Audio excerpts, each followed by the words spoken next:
It all starts on a gloomy night, with dark clouds covering the sky over a massive city filled with skyscrapers. A man named Sogen Kanzaki introduces himself, revealing that he has 7 different personalities inside him. This unusual condition transformed him into a completely invincible being. He disses someone as useless trash, while remembering back when his first personality was in total control. Back then, the other 6 personalities maintained a perfect balance and created a true sanctuary. People ended up dead on the floor in a violent way along that path. That place was considered sacred, and Sogen Kanzaki became someone who was deeply feared. He was also known for being part of the largest underground fighting organization in the entire world. He was the undefeated champion of a brutal tournament known simply as the Holy War. Showing no fear whatsoever, he simply catches the enemy's blade with his bare wrist. He watches closely as he easily blocks the attack. The man in the suit completely panics upon realizing the terrible mistake he just made. With intense rage in his eyes, Sogen's personality calls his opponent a total scumbag. He prepares a devastating blow, concentrating all his strength into his fist.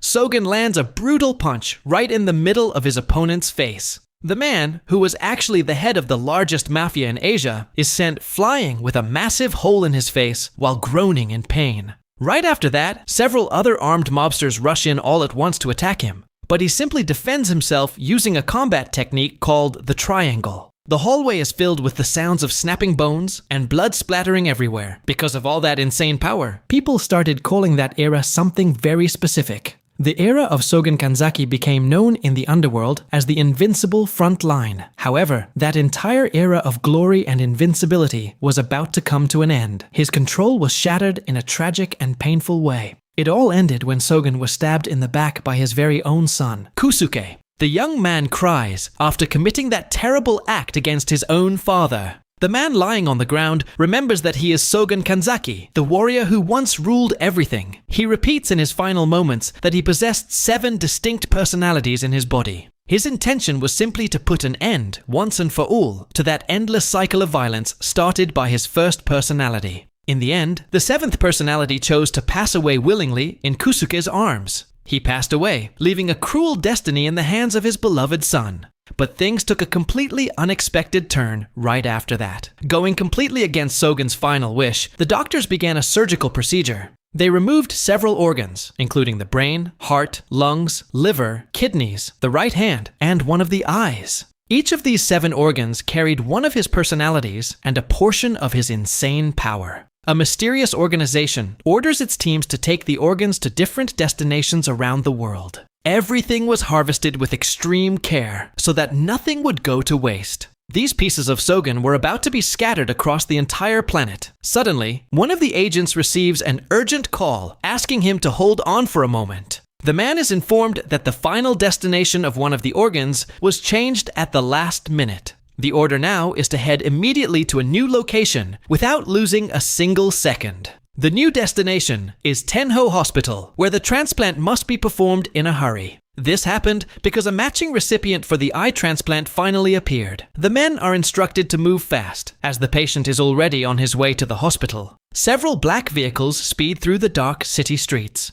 The city glows in the dark as this terrible plan begins to unfold in the underworld. The cars split up at the intersections to take each precious part to its respective destination. An ambulance with blaring sirens races against time through the traffic. The patient about to receive the first transplant is a mysterious young man. His name is Taisei Sengoku, a 16-year-old kid and the son of the influential chairman of the Tenho Group. Someone sighs while holding a bloody tool. A heavy-set man asks someone if he hadn't already warned him about that before. He begs the injured boy on the ground not to stand out more than his older brother. The man complains with intense jealousy that their father only has eyes for the younger boy. He says he loves him, but complains that even so, the young kid got the top grades in the entire school. Suddenly, a red-haired woman snatches the bloody tool away, startling the young man. With a cold and determined look, the mother states that they need to ensure something very important happens. She attacks viciously to make sure the injured kid never draws their father's attention ever again. The young boy endures that terrible pain in absolute silence in the dark room. The sharp blade strikes directly into one of his eyes in a ruthless manner. The older brother panics as he sees his mother blinding the boy, but she replies that he isn't even her son. Meanwhile, someone inside the ambulance confirms an important call with the group chairman. The man in the suit promises to resolve everything quickly, so the company's name isn't tarnished. He keeps a serious expression as he hangs up the cell phone after the conversation. The secretary asks about the young master's condition, and the doctor warns that the bleeding is extremely severe. The paramedic begs the driver to rush as fast as possible to the hospital. Facing that whole desperate situation, the assistant notices a very strange detail. He wonders why Taisei is smiling, even though he is on the brink of passing away. In Taisei's mind, everything feels incredibly calm and quiet at that moment. He feels that dark void is much more peaceful than his own bedroom. An indescribable sense of peace and happiness fills the boy's heart. He feels relieved to finally be going to a place where he no longer has to exist. Suddenly, a voice shouts out Kusuke's name in the middle of that endless darkness. The young boy hears a voice full of hatred, calling Kusuke a total scumbag, and gets confused. Taisei wonders whose voice that is, and who that imposing man in front of him could be. He can't wrap his head around whose sword that is, and who this Kusuke guy actually is. Sogen's soul shouts out, saying that everyone used to bow down in his presence. He remembers with deep bitterness how supreme he was before being betrayed like that. Sogen cannot accept that a brat of his own flesh and blood dared to do that to him. But in the memory, Kusuke yells with all his strength, telling his father to shut up. The boy cries in anger and says he has no reason to be called a son by him. Kusuke grips the embedded blade tightly and thinks that he can't let his father pull it out of his chest. Sogen tries to pull the weapon out with both hands, but his son keeps stopping him and twisting the sword. The legendary warrior grows furious at the boy's audacity and resistance. With a fast and desperate move, the final clash between father and son comes to an end. Sogen spits up a large amount of blood as he realizes he has truly been defeated. Kusuke watches his father collapse with tears in his eyes and a heavy heart. In his last breaths, Sogen acknowledges that his son ended up becoming really strong. He thanks the boy for finally fulfilling the promise they had made to each other. He wishes that Kusuke can finally live in peace in the world he always dreamed of having. The ideal world Sogen wanted so badly to leave for his son was a place free from violence. Sogen begged for Kusuke to be able to go to school and live like a regular kid. His final wish was simply for his beloved son to be able to live freely. Kusuke cries bitterly as he says goodbye to the man he used to call the old man. Sogen passes away peacefully, holding hands with his son and with a look of relief on his face. In the hospital, young Taisei hears those memories as if they were his own dream. He wakes up suddenly, leaving the group's assistant completely shocked by the sight. Taisei sits up in bed, breathing heavily, and tries to figure out what is happening. He places his hand over his chest as he feels his racing heart. The secretary celebrates in relief upon seeing that the delicate transplant surgery was a success. He quickly grabs the phone to notify the chairman that the boy has finally woken up. But the young master looks on with intense coldness and directly asks the assistant why they saved him. He starts shouting in desperation, asking why they didn't just let him pass away once and for all. The secretary is in total shock and asks what kind of nonsense the young man is talking about. He reminds him that he is the son of the influential Tenho group's chairman and that they could never let him pass away. Taisei lowers his head in deep anger as a painful memory comes to mind. He screams with hatred that his own father should be there holding his hand instead of that old man. He complains that his father simply pretended not to see anything while he was being beaten to a pulp. The boy starts ripping off the head bandages by force while begging to be left alone once and for all. He lets out a deafening scream of pure agony as he thrashes around on the hospital bed. With so much thrashing, the boy ends up falling straight onto the bedroom floor, groaning in pain. He starts screaming in desperation again, while clutching his face, feeling an unbearable pain in his eyes. Opening his eyes, he notices something strange and terrifying about his newly transplanted eye. A sudden surge of rage and power starts taking over the young man's entire body. On the spiritual plane, the massive shadow of Sogen Kanzaki looms right behind the boy. Taisei panics completely as he feels that terrifying and mysterious presence inside his mind. Facing that gigantic silhouette in front of him, he asks who on earth that entity is. The deep voice tells him not to be afraid, as there is no one else in that space besides the two of them. The young man swallows hard and trembles in terror, unable to look away from that creature. He looks around, trying to understand where that strange, endless, completely white space is located. Sogen Kanzaki suddenly speaks Kusuke's name, which catches the boy by surprise. He gives a direct and clear order for Taisei to find Kusuke immediately in the real world. The entity steps closer and asks if the young man got the message, making the boy scream in fright. Confused and terrified, Taisei wants to know who this Kusuke Kanzaki is and what is happening to him. The mysterious being simply warns him that he needs to hurry, as a great danger is approaching. Back in reality, Taisei screams at the top of his lungs, begging to be left alone once and for all. He starts violently thrashing on the gurney while the nurses beg him to calm down. A nurse warns that he is in a severe state of mental confusion and prepares a sedative. The boy keeps screaming and asking to be let go, driving all the doctors in the room desperate. A sharp cry of despair escapes the young master's throat as he writhes around. But suddenly, he stops screaming and opens his eyes wide as he realizes something completely different. He has a new and terrifying vision of that dark entity that was staring at him on the spiritual plane. The voice in his head says that it had already warned him of the danger and asks if he plans to keep living like this. Taisei breaks out in a cold sweat as he listens to the voice telling him to at least try fighting for his own life. The boy remembers that if he didn't do anything right then, things would end up really bad. He feared going back to that terrible abyss of suffering that hurt him so much. He remembers the terrible, endless nightmare he lived at the hands of his cruel family. Noticing the young man's sudden change in behavior, the assistant asks the doctors to wait. He firmly holds the doctor's arm, asking him not to administer the sedative injection just yet. The doctor gets very annoyed and warns that the sedation procedure hasn't been completed yet. But the assistant ignores the complaint and says there is something very wrong going on there. The boy's gaze has completely changed, showing a coldness they had never seen in him before. The medical team panics upon seeing the color of his eye and suspects a transplant rejection. In that brief moment of silence, the young man feels that the hand pulling him down finally let go. The terrible pressure he felt in his mind seems to have lessened a bit with the presence of that soul. At that moment, the powerful warrior's voice echoes in his mind, giving a very clear command for him to move. With a determination he never had before, the young man murmurs a firm and resolute no. The assistant gets totally confused, unable to understand what the young master means by that. The boy screams with all his strength, begging everyone in that room to leave him alone. Before they can do anything, he grips the nurse's arm with impressive force. The woman lets out a startled scream as she is shoved back by the boy's unexpected strength. The assistant tries to step in too, but ends up being violently pushed away by the young man. None of the healthcare professionals in the room can contain Taisei's sudden, monstrous strength. In just 7 quick strides, he approaches the large glass window of the hospital room. The window is right in front of him, and he shows no intention of stopping. With deep determination, he decides he is going to smash that glass and break out of there. The glass completely shatters as the young master's body crashes through the window full force. Taisei plummets in a free fall from the top of the building toward the city ground below. As he falls, he stares fixedly upward, with his new eyes filled with light. He focuses his vision on the warmth of the sun shining bright in the blue sky. The young man is surprised to realize how beautiful and radiant that daylight was.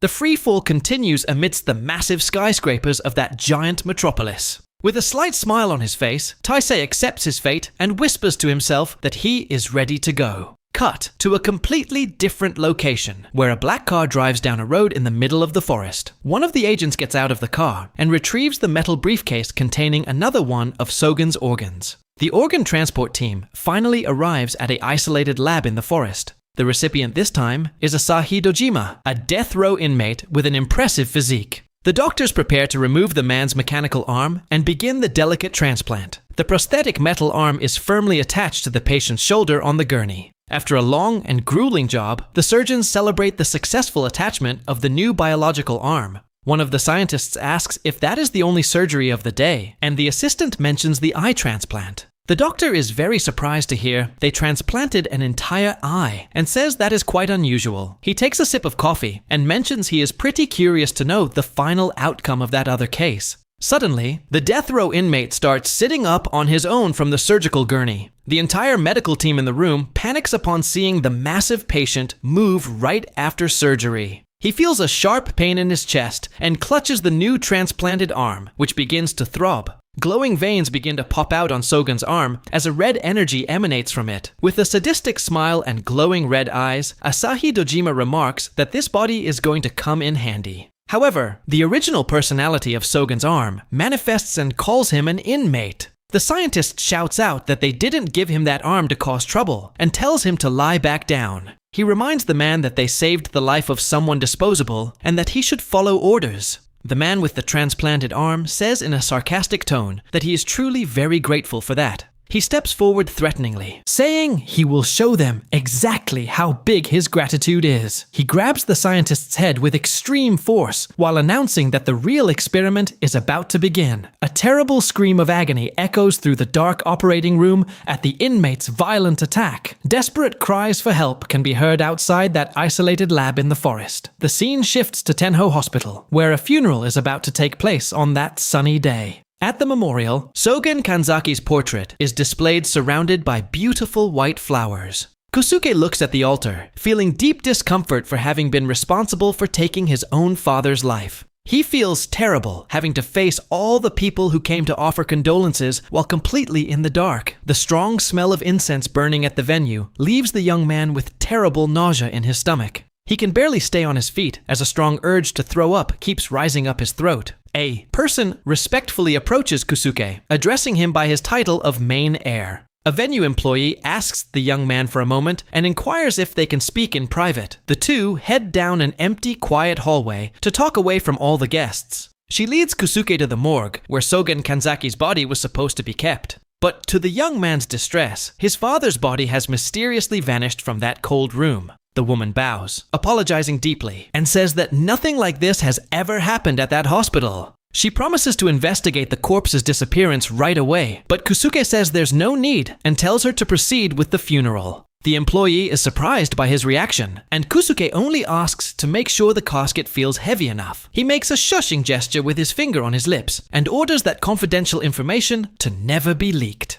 Kusuke leaves the morgue and walks through the outdoor area of the building where his father's wake is taking place. Sitting on a wooden bench, he thinks intriguingly about who could have stolen Sogen's body. In truth, the young man feels a strange relief in his chest, knowing that the body is no longer there. He admits to himself that this might sound like total insanity on his part, but deep down inside, he still carries a very strong feeling in his heart. He feels as if his fearsome father is still alive and walking around somewhere in the world. Suddenly, Kosuke startles upon hearing a loud noise coming from the top of the building. He quickly looks up at the sky and goes into total shock at what he is about to see. The young man observes a person plummeting at high speed directly toward him. The young master's body collides with brutal force against the treetops of the hospital garden. Up above, the frantic assistant screams for the young master while looking out the broken window. The people on the ground scatter in fear upon realizing that someone just fell from the building. Taisei's freefall continues terrifyingly toward the garden right below. Sogen's spiritual shadow re-emerges to guide the young man and cushion the fall using a tree. The boy hits the highest branches of the large tree, significantly reducing the impact of the fall. Several branches snap violently as his body crashes through the foliage. He keeps falling through the last remaining boughs before finally hitting the lowest section. With impressive agility, Kusuke Kanzaki manages to catch the boy in his arms. The young man is completely bewildered seeing the injured boy in his arms. He gently sets the boy down on the wooden bench, being extra careful not to worsen his injuries. Looking closely, Kusuke notices that one of the boy's eyes is glowing with a vivid blue hue. He completely panics and curses in anger upon recognizing the glow of that all too familiar eye. The young man asks himself in terror if his own father's soul could be back inside that body. Using the young master's body, Sogen's voice speaks Kusuke Kanzaki's name in a sinister tone. Taisei's mind is consumed by the image of Sogen commanding him to find him at all costs. With great difficulty, the boy tries to speak Kusuke Kanzaki's name as the guards approach. Several men in suits and sunglasses run over frantically, asking if Taisei is okay. The doctor is stunned upon realizing that Kusuke caught someone falling from the 20th floor with his bare hands. The guards point and hostilely order the young man to put the young master on the ground immediately. Kusuke simply stares at them in total silence, displaying complete contempt for the men. One of the security guards holds Taisei out of concern and asks if the young master is truly all right. He firmly grabs Kusuke's arm and shouts, asking if he didn't hear the order to let him go. The young man grows deeply irritated by that man's abusive attitude and audacity. Without hesitation, Kusuke delivers a devastating kick that sends the security guard flying backward. The man lets out a loud groan of pain as he is launched far away by the sheer force of the strike. He hits the wooden bench with violent force and collapses onto the ground, completely beaten. Kusuke holds the boy in his arms again and scary-like orders everyone to back off. With rage in his eyes, he tells the guards that he already lost his own father on that very day. The other security guards ignore the warning and prepare to move in for an attack on Kusuke. One of them lunges forward, throwing a punch, calling the young man an insolent brat. Kusuke nimbly dodges and stomps down with extreme violence on his opponent's foot. Right after, he lands a spectacular kick straight to the opponent's face. The impact shatters the security guard's nose, making him scream in pain in the middle of the garden. Kusuke maintains his cold, focused stare as he neutralizes the threats effortlessly. He repeats once more in a threatening tone for the last security guard to leave him alone. The man lying on the ground spits up blood as he realizes that strength is completely insane. The young man turns his back and starts walking away from the scene, carrying the passed-out young master. He thinks the best thing to do at that moment is to get out of there as fast as possible to avoid trouble. He decides he will figure out the true identity of that strange, mysterious boy later on. He places a motorcycle helmet on the young master's head to protect him during their escape from the hospital. Kusuke revs his motorcycle engine, ready to speed away from the hospital. He takes off full speed away from there, taking the mysterious boy on the back of the motorcycle. He calls the boy young master and says he knows it's tough, but asks him to hold on tight. Kusuke warns that they are going to a safe place and insists that the boy shouldn't dare fall asleep. Riding on the back, Taisei realizes the young man isn't normal and wonders why he smells just like his father. The motorcycle speeds up, weaving through city traffic at an impressive speed. Suddenly, another motorcycle appears on the road, racing in the exact same direction as them. Inmate Asahi Dojima, now with Sogen's transplanted arm, begins chasing them closely. He flashes a crazy, sadistic smile upon spotting his targets right up ahead. Kusuke notices the dangerous approach of the other bike and decides to accelerate even more to lose him. He yells again for the young master to hold tight as they will reach their destination as soon as they cross the bridge. The injured boy rests his head against Kosuke's back as he struggles to stay conscious. But Kusuke panics as he looks back and notices something completely unbelievable coming from the pursuer. Inside the red helmet, Taisei's eyes widen in sheer terror at the sight. The voice in his mind darkly reveals that the pursuer is being controlled by Sogen's sixth personality. Not understanding what the boy meant by sixth, Kusuke looks back extremely tense. The inmate lets out a hysterical, maniacal laugh while revving his red motorcycle. He screams Kusuke's name with pure hatred and rage, echoing down the high-speed highway. He sarcastically asks if the boy isn't even going to say hello to his old man. Kusuke keeps speeding down the highway, trying to stay focused amidst all that madness. He repeats the order for the boy to hold on tight until they can finally cross the bridge.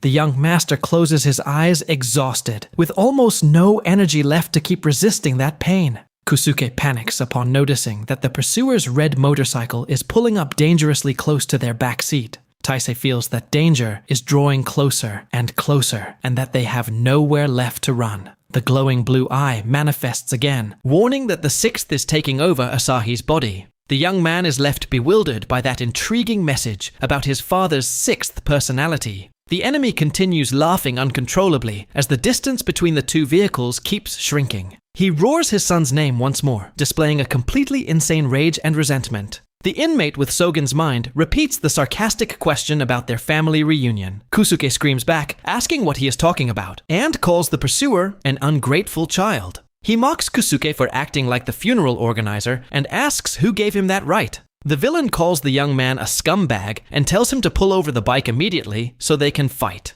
Irritated by the slow traffic, the inmate uses his brutal strength to shove a car out of the way. With a bloodthirsty look, he focuses all his attention on catching up to the guys fleeing on the bike. Asahi glares at a frightened driver on the road and aggressively yells, asking what he is staring at. Taisei senses the impending danger and shouts a desperate warning for Kusuke to watch out. Using the crushing strength of Sogen's transplanted arm, the inmate lifts an entire car into the air. He screams that it's been a while since they last saw each other and hurls the heavy vehicle straight at them on the bridge. The villain finishes his sentence by saying in a threatening tone that he is going to teach the young man a painful lesson. The blue car flies through the air above the bridge, spinning upside down at insane speed. Kusuke observes the impending danger approaching in the rearview mirror with absolute composure and precision. With a perfect maneuver, he manages to ride the motorcycle right beneath the flying vehicle. The blue car crashes with immense violence against the road right behind them, causing massive destruction.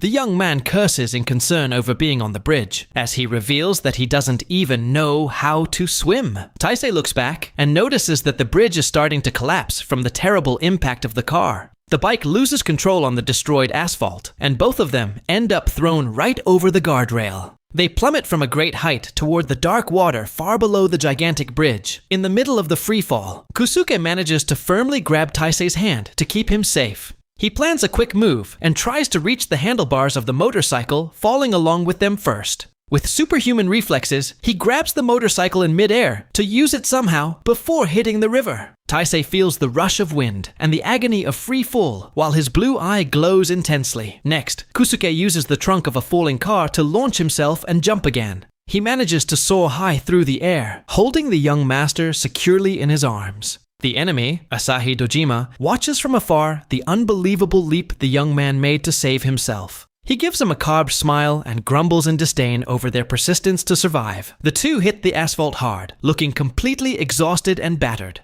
The villain points out that Kusuke was the one responsible for taking his life previously, calling him the seventh. He accuses the young man of tricking his son, but suddenly notices an unexpected reaction. Taisei, even lying helpless on the ground, flips the middle finger straight at the inmate. Right after, the young master collapses from exhaustion onto the asphalt and closes his eyes to rest. Annoyed by the disrespect, the villain says he will start by tearing his body apart limb from limb. Kusuke sighs and slowly stands up, saying that if his opponent really thinks he is the seventh, he says he was already absolutely sure that soul was back in another body. He calls the villain Old Man directly, confirming he knows full well who is controlling that body. The enemy flashes a subtle, sarcastic smile upon realizing the young man finally understood the whole situation. Lying on the asphalt, Taisei weakly complains that Kusuke took way too long to state the obvious. He says he is extremely sleepy and tells the young man to hurry up and handle that problem already. The inmate lets out a scoffing sigh at the audacity of those two young guys in front of him. He begins walking toward Kusuke, commenting that they really are two pathetic individuals. He asks if Kusuke will dare challenge his old man again, and tells him to move out of the way. Kusuke maintains an extremely cold, serious stare, showing zero intention of backing down. The villain smirks and calls him an insolent brat in a very provocative manner. He throws a monstrous punch with his glowing arm, yelling for the young man not to glare at him like that. Kusuke dodges the violent strike with lightning-fast reflexes at the very last second. The force of the inmate's punch is so insane that it generates a massive gust of wind across the bridge. The brutal combat shakes the structure while other cars attempt to pass through the lane. A yellow van speeds past right next to where the two are battling it out. The villain asks what kind of sassy look that is directed at his own father and calls him defiant. Sogen's powerful arm extends and forcefully grabs Taisei's red helmet on the ground. He lifts the boy up by the helmet and warns that he will make sure he never pulls any tricks again. Kusuke watches the scene with narrowed eyes, planning his next offensive move. Taisei's helmet snaps off violently in midair, following a quick counterattack from the young man. The sleeve of Kusuke's suit jacket rips completely due to the intensity of the exchange of blows. He loosens his tie and remarks with a subtle side smirk that punch actually hurt. He says that now they are even for the stab in the back, since his father is still breathing.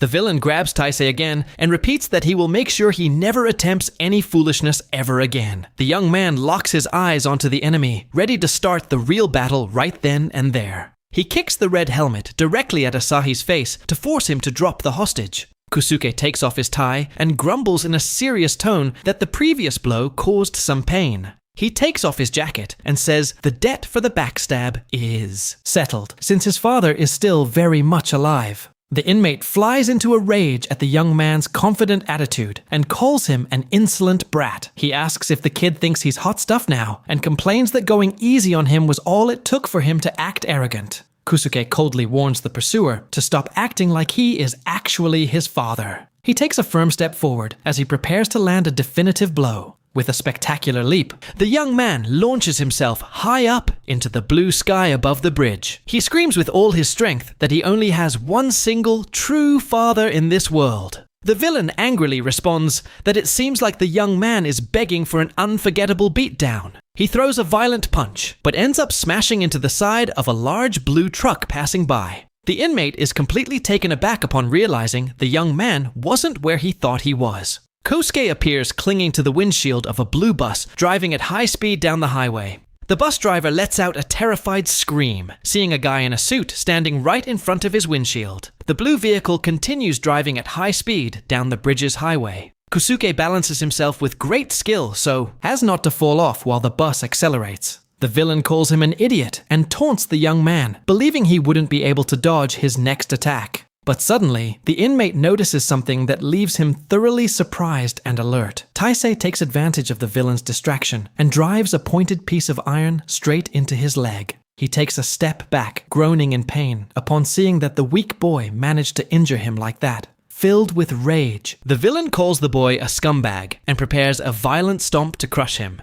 Meanwhile, a small grey pickup truck speeds past right behind him. Kosuke uses the back of that vehicle to quickly close the distance to where the fight is happening. He leaps off the truck bed and hurls himself through the air to land a precise blow on the enemy. The inmate turns his head and is stunned to see the young man flying toward him so quickly. Kosuke connects a devastating dropkick right in the middle of Asahi's face with both feet. The force of the impact is so brutal that it deforms the villain's face and sends him flying violently away. The young man lands flawlessly on the road as dust and debris rise up around them. Kosuke holds the young master in his arms and jokes that the hit came way too close that time. Sogen's soul warns through the blue eye that the owner of that body passed out and won't be able to lend any more strength. The young man complains that he had already warned him to fall back, but the soul says not to worry, since his arm is now part of the villain. He warns that the arm transplant is still incomplete and tells the young man to finish off the inmate as fast as possible. Suddenly, a deafening roar of pure rage echoes down the road from the opponent rising back up. Asahi charges forward with clenched fists and screams that he is going to tear the young man apart once and for all. Kosuke knows he cannot win a direct clash of raw physical strength against that monstrous arm. The inmate throws a devastating punch toward the young man's chest with immense speed. He knows he needs to find an opening in his opponent's defense by maximizing his own speed. The young man ducks under the attack and quickly positions himself right behind the villain's back. The inmate flies into a rage upon noticing that Kosuke is trying to attack his back again. With a quick turn, the villain spins around, throwing a back fist to try and hit the young man. But Kosuke is much faster and screams that his hit was way too slow as he prepares his counterattack. He connects a devastating uppercut straight to the inmate's chin. The insane impact of that strike launches the giant's body violently into the air. Kosuke stands firm on the road, watching the opponent hit the ground hard right after. Lying on his back, the villain spits up blood and grumbles that the young man keeps running away like a sewer rat. The young man glares down at him coldly, remarking that it must be disappointing to have a violent father like that. He adds that, since the villain doesn't have his father's face, he can beat him up without mercy. The inmate snaps and asks if the cheeky brat is planning on taking his father's life again. Kosuke confesses that this is his biggest current dilemma, but emphasizes that he isn't his real father. The young man says he is a complete stranger and wonders if taking another life would be the right answer. However, the inmate presses his glowing hand onto the ground, creating cracks in the bridge's asphalt. Kosuke panics upon realizing that his opponent recovered shockingly fast from the previous blow. The villain launches forward, throwing a punch with all the rage built up in his chest. He manages to firmly grab Kosuke's neck with his gigantic, terrifying hand. Without a shred of mercy, he slams the young man against the cold asphalt of the bridge, making him groan in pain. Kosuke tries to break free from that suffocating grip while cursing in anger at the situation. The inmate flashes a maniacal, sadistic smile as he provocatively speaks the young man's name. He clenches his other glowing fist and furiously announces that punishment time has finally arrived. The villain throws a monstrous overhead punch with the intention of crushing his opponent in one hit. At the last second, the young man manages to roll to the side, miraculously escaping that fatal blow. He plants his hand on the ground to regain his balance amidst all the dust. But the inmate is relentless and mounts Kosuke to unleash another violent attack. The crushing fist comes hurtling down, but the young man dodges in time, avoiding the worst-case scenario. Taisei and Kusuke lie on the ground after taking devastating attacks from the enemy. Asahi Dojima stands up furious and asks how Kusuke dared to strike him like that. Kusuke ignores the pain and runs toward his opponent, holding an iron bar to attack him. The inmate reacts quickly and prepares a powerful punch to intercept the young man's rush. Kusuke grits his teeth, focused on dodging the devastating attack coming his way. With a dark stare, the giant speaks Kusuke's name in a threatening manner. He furiously warns that he has already spared his son's life 3 consecutive times. The villain screams for him to stop that and delivers a crushing strike against Kusuke. The violent punch lands on Kusuke's stomach with devastating force on the road. Kusuke feels the impact and realizes that just the tips of the villain's fingers were enough to send him flying. He slams his back against the bridge guardrail and realizes how absurd that monster's power is. The inmate smiles and sarcastically asks how it felt to get hit by him after all this time. Next, the giant warns that now their favorite time to play in the water has arrived. Kusuke begins slipping over the edge of the bridge and falls towards the river down below. The young man begins remembering a very similar situation that happened last year. He recalls the first time he experienced the force of that completely absurd fist. Kusuke remembers that whenever his father's eyes turned red, it was the most dangerous sign of all. That relentless fist beat him mercilessly, causing him to stop seeing him as a father. He began viewing his own father as a monster and realized he wasn't just a regular person. With that, the young man started seeing the villain as one of his late father's distinct personalities. Meanwhile, a female driver screams in panic, seeing the bald giant standing right in the middle of the road. Without any hesitation, the inmate raises his monstrous fist to attack the vehicle. He smashes the front of the car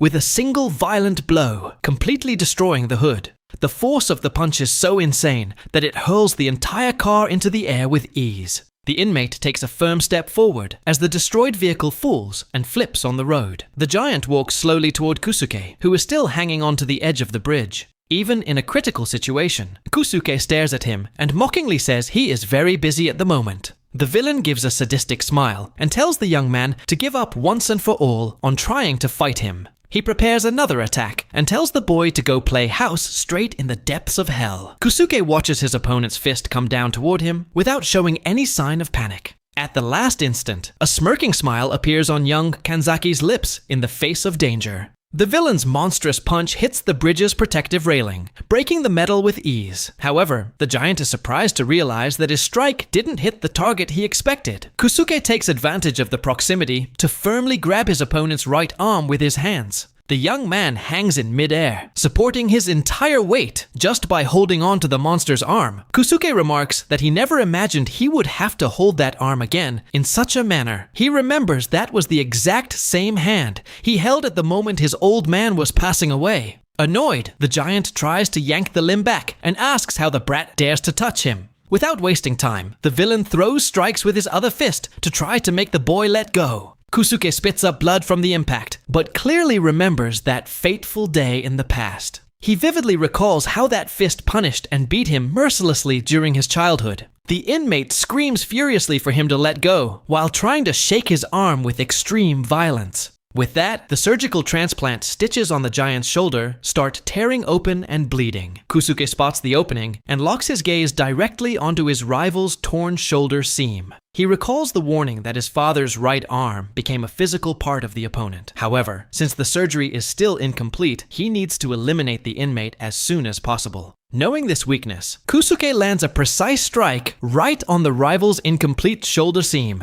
The giant roars in extreme pain and furiously screams for the young man to let go if he doesn't want to end up dead right there. Kusuke smiles and says he would let go if he were afraid, but notes that his rival is useless without that arm. The inmate goes blind with rage at the taunt and warns that in that case, he will finish him off for good. Determined to win, the inmate swears he will drag Kusuke down with him no matter what. Kusuke withstands his opponent's strike while trying to find a way to finish the fight. Suddenly, a truck driver screams in panic upon seeing the danger emerging on the road. A shoe flies through the air, along with several splatters of blood due to the violence of the impact. The huge white truck breaks hard in the middle of the bridge, engulfed in smoke and dust. The driver opens the vehicle door, grumbling about the madness of those fighting on the road. He gets out annoyed, asking what those idiots were doing in the middle of the lane, but quickly stops talking. The man freezes in terror, seeing pools of blood on the asphalt right in front of him. The driver trembles in fear at the terrifying scene unfolding before his eyes. From behind, the bald giant lets out a desperate scream of pure agony. He watches the truck stopped in the middle of the road while trying to contain his intense pain. Kusuke emerges from the smoke, walking calmly with a cold expression on his face. The young man stands holding the inmate's severed right arm, which drips blood onto the ground. The wound on the villain's shoulder exposes the brutal damage the battle inflicted on his body. With wide eyes, the inmate sweats in terror, seeing that he lost the transplanted limb. He falls to his knees on the asphalt, clutching what's left of his shoulder while groaning in pain. The villain stammers in confusion that there's no mistake and remembers when he was at the execution grounds. Suddenly, his eyes widen upon realizing something terrifying happening right in front of him. Fallen and defenseless, the giant looks up trembling as Kusuke's shadow covers him entirely. In shock, the inmate stammers, asking who the young man really is in the face of such a massive presence. Without saying a single word, Kusuke delivers a violent downward punch to his opponent. The villain's cry of agony echoes across the entire stretch of the red asphalt bridge. Taisei's red helmet appears thrown and cracked on the ground, indicating the end of that battle. With his face covered in blood, the inmate asks in terror who is approaching him. Kusuke moves forward to land another relentless strike and finish off that threat once and for all. The giant screams in pain from the impact and asks again who the person defeating him is.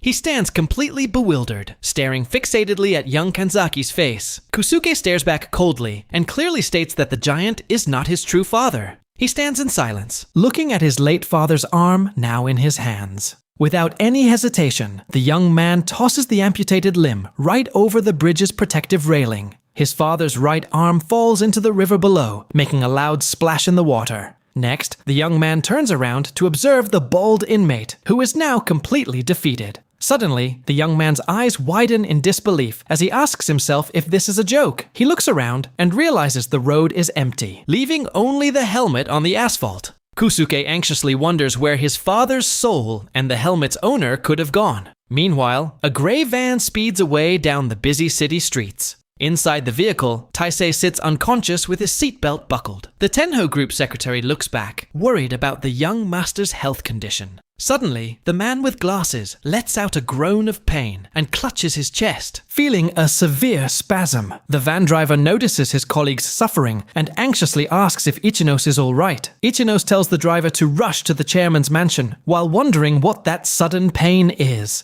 The black van continues cutting through city traffic toward the Sengoku family residence. Sometime later, the scene shifts to a massive luxury mansion under a light snowstorm. A doctor closely examines Taisei's transplanted eye and remarks that the result is unbelievable. He confesses he can't understand how someone could perform such a flawless surgery. Taisei's mother lets out a soft laugh and thanks the doctor, saying the success is thanks to his work. The doctor then closes his medical bag, preparing to end the medical consultation. He mentions he will return for a routine checkup in a year, and the lady wishes him a safe trip back. The woman stands near the door after seeing the renowned doctor out of the room. With a gentle smile on her face, she holds the doorknob and sweetly calls out Taisei's name. A boy firmly holds a metal whip, preparing to strike a blow. The attacker smiles sadistically and asks if they are going to have fun again today. Taisei appears collapsed on the floor with his hands resting on the ground, reliving a painful memory. The bully raises the weapon and tells him to obey and act like an obedient punching bag. Young Taisei prefers to remain silent, his face covered by his gray hair. Suddenly, his father's secretary kicks the door open, complaining that he was running away.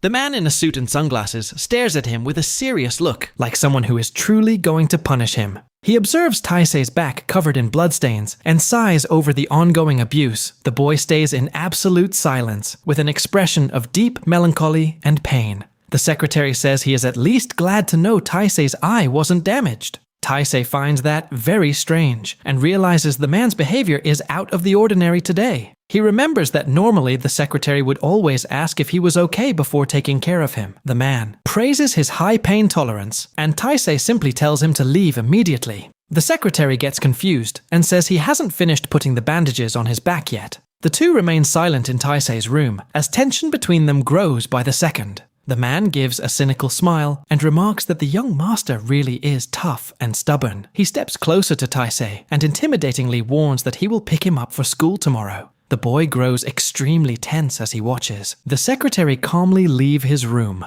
Before closing the door, the man flashes a creepy, evil smile in the middle of the hallway. The bedroom door slams shut hard, leaving Taisei alone with his own thoughts. The next morning, the first rays of sunlight illuminate the dry, light snow-covered branches. Several students arrive for the opening ceremony of the school year at Tenho High School. Taisei looks out the school window and thinks that floor he's on is way too low for him. He recalls the day he jumped off the rooftop and regrets not having been able to end it all right there. Two bullies confront him in the hallway and mock him, saying he's the rich, spoiled kid from before. One of them grabs Taisei's arm tightly and tells him they're going to have a private chat. The attacker gets annoyed and orders the young man to shut his mouth and come along without making trouble. Suddenly, the bully is caught off guard when someone grabs his mouth with extreme force. The young man is violently thrown against the school hallway lockers all at once. The other bully screams angrily, asking who they think they're messing with there. Kusuke reveals himself in the hallway, wearing the school uniform and glaring seriously at the guy. Taisei is in total shock upon recognizing young Kanzaki standing right in front of him.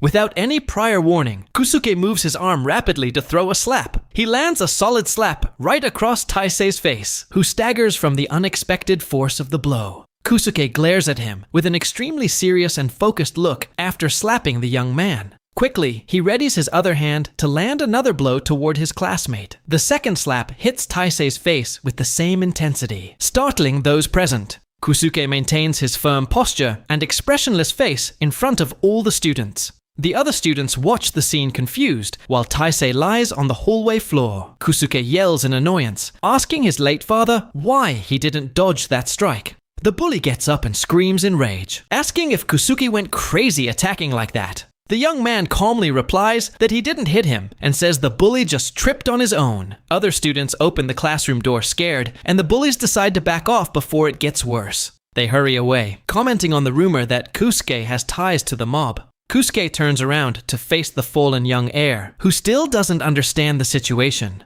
Taisei looks down hurt and asks why the young man decided to save him in the past. Kusuke is completely confused, not knowing what his classmate is trying to talk about at that moment.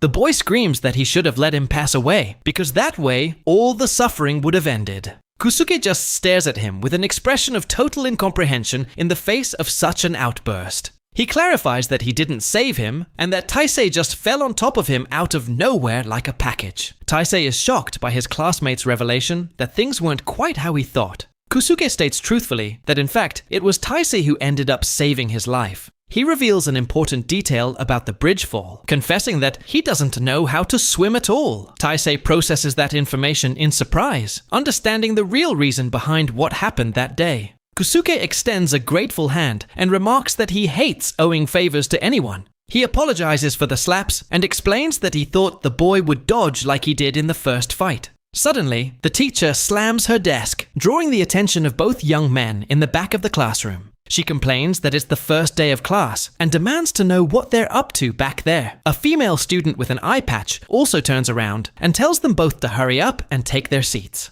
The school bell finally rings, signaling the end of classes as the sun begins to set. The students start leaving the school grounds, walking down the streets late in the afternoon. Taisei walks thoughtfully and admits to himself how frustrating that whole mysterious situation is. He looks at Kusuke and thinks the young man seems too fragile to be treated harshly. Remembering him trembling at the hospital, Taisei deduces that Kusuke didn't have a normal life either. Another classmate approaches and friendly invites him to walk home together today. Taisei lowers his head sadly and replies that unfortunately, he won't be able to join him. Suddenly, a familiar voice interrupts, saying he was waiting for the young master outside. His father's secretary appears beside a luxury car and asks if he's already made a friend. The man opens the car door and apologizes for interrupting the young man on his first day of class. He warns with his usual fake smile that the young master will be personally escorted by him. The classmate watches in silence as the luxury black car pulls away and drives off from the school. He grits his teeth in anger, grumbling that that man's way of speaking deeply annoys him. Inside the car, the man cynically asks if Taisei thinks he'll get along well with his new friend. Taisei looks out the window and replies that it's impossible to make friends, and that the man knows it very well. The secretary mockingly apologizes through the rearview mirror while continuing to drive the vehicle. He flashes a malicious smile and wonders if he should have offered a ride to the other boy as well. Taisei notices something strange and asks why he is driving himself instead of the usual driver. The secretary confirms with a dark smile that today he decided to drive the route himself. He explains that he wanted to do a favor to celebrate the start of the young master's high school years. The man asks if something is wrong or if his driving isn't pleasing the boy. Taisei remembers that months ago, his father arranged a liver transplant surgery for the secretary. The man smiles bizarrely, saying that thanks to that, he received a second chance at life. Suddenly, he slams his foot on the gas pedal with violence, making the car engine roar loudly. Taisei panics completely at the sudden acceleration and screams terrified inside the vehicle. The luxury car's tires screech on the asphalt as the automobile speeds dangerously down the road. The secretary weaves through traffic, driving fast, and other drivers honk furiously, telling him to be careful. Taisei holds his head terrified and desperately asks what the man thinks he's doing. The secretary shifts gears and mockingly asks if he isn't feeling a huge rush. The man says that after all, the two of them now have something very important in common. With an insane and terrifying expression, he states he is certain the young master feels it too. He defines that feeling as the wonderful experience of truly feeling alive. The scene shifts to the exterior of a quiet property during the night. Sounds of violent, muffled impacts begin echoing from inside one of the rooms. The secretary yells furiously, asking why the opponent dodged again, and tells him to stop wasting his time. He thoughtfully adjusts his prescription glasses and finds it very strange, wondering if he made a mistake. The man intriguingly wonders if his opponent is just taking the hits or if he's dodging. He remembers that even after revealing his true identity clearly to the boy, young Taisei only displayed a deep, paralyzing fear in his presence. The secretary recalls how the boy froze completely in the backseat of the car. He intriguingly questions what the real reason could be for Taisei to endure so much pain quietly. Ichino's talks with Taisei's mother, while she asks suspiciously if things have already started. She wants to know where he went and states that she had mentioned she was going to an art gallery. The lady asks if Ichinose hasn't been slack lately, but he quickly rebuts the accusation. The secretary saucily asks if she isn't the one being slack, leaving her indignant. He reminds her that he promised to make Guta the successor, and asks if there's anything more important than that now. Taisei's mother tries to justify herself, saying she needs to socialize to maintain the family's social status. Ichinose mocks maintaining status when a major social rise is right before her eyes. He coldly says the mistress is being way too careless about the future of her own plans. The man suggests that finishing off Taisei as soon as possible would be the best solution for both their goals. Ichinose's plan consists of continuously hurting Taisei to gradually weaken the boy. He claims that way, the boy will eventually break down on his own from being unable to handle the pressure. With that, the path would be clear for Guta to take over leadership and become the true successor.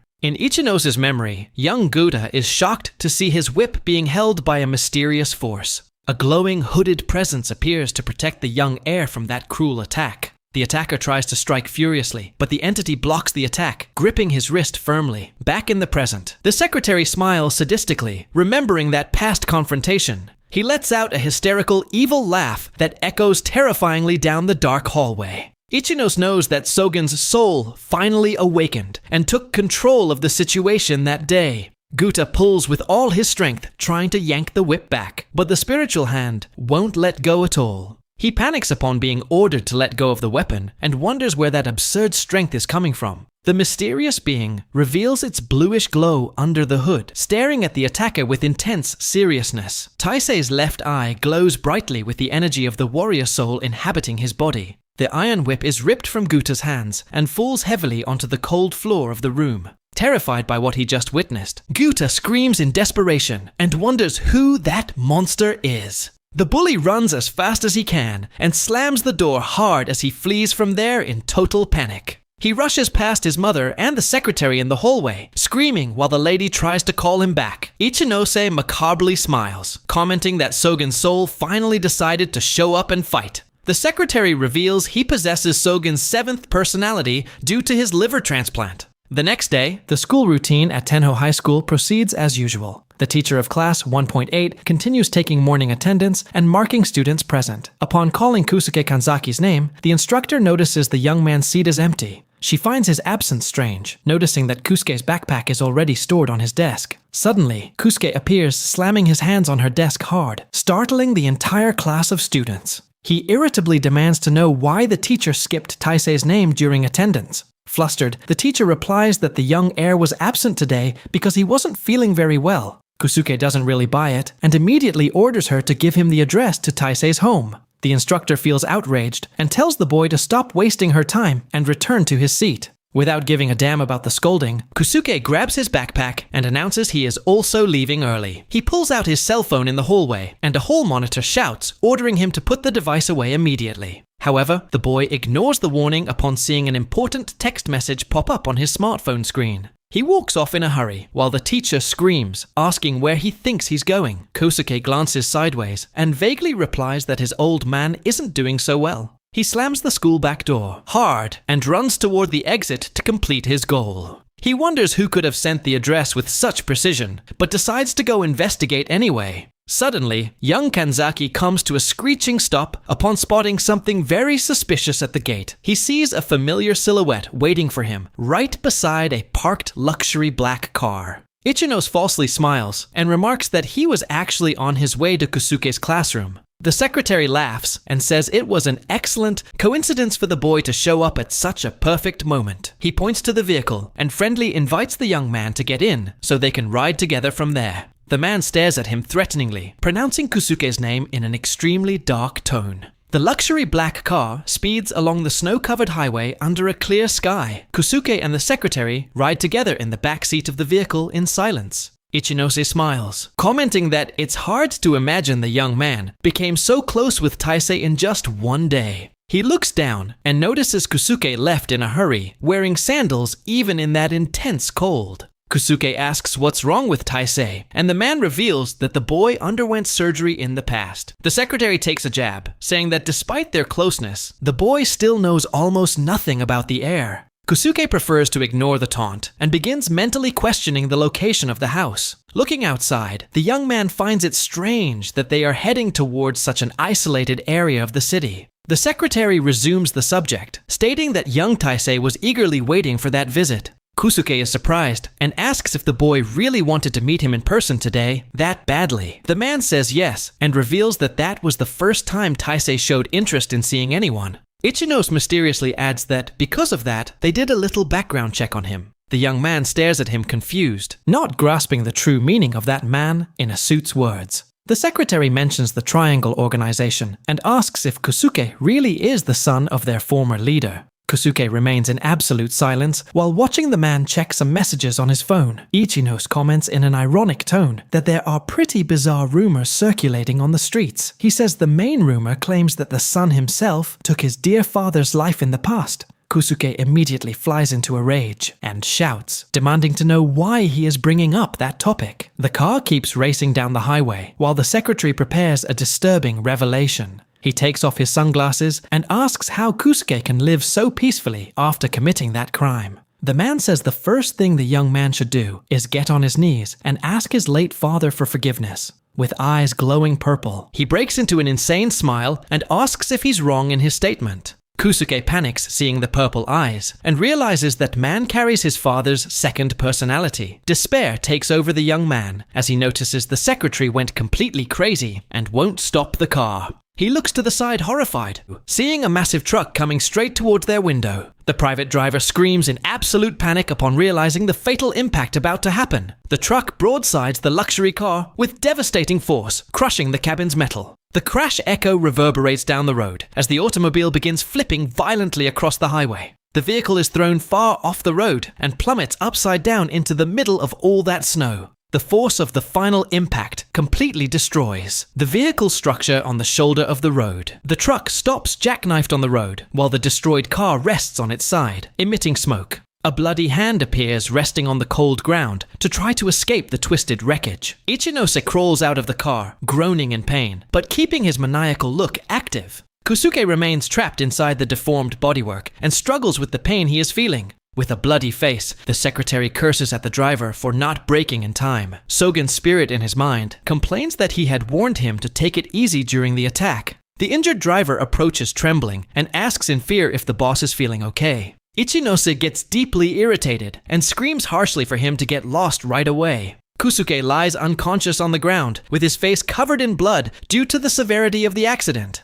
In his subconscious, the young man feels as if he is slowly sinking into dense red water. Suddenly, his eyes widen as he realizes he is actually submerged and unable to breathe there. Kusuke starts suffocating, thrashing desperately to try to return to the water's surface. He swallows water and feels his strength fading as his body keeps sinking into the abyss. The young man silently screams underwater as he relives the panic of that old childhood memory. He hears his father's voice asking if he's okay and telling him to hang in there inside. Kusuke continues fighting bravely against drowning, but despair starts taking over him. The young man spots his father's silhouette swimming toward him and tries to reach him with his last strength. He mentally cries out for his father, and Sogen replies that he is right there to rescue him from that situation. The boy begs for help, stammering that his leg is about to get a terrible cramp in the water. Sogen reaches his son's feet and calmly orders him to relax his body and take a deep breath to save himself. Sogen asks Taisei to hang in there in the water so they can save Kusuke in time.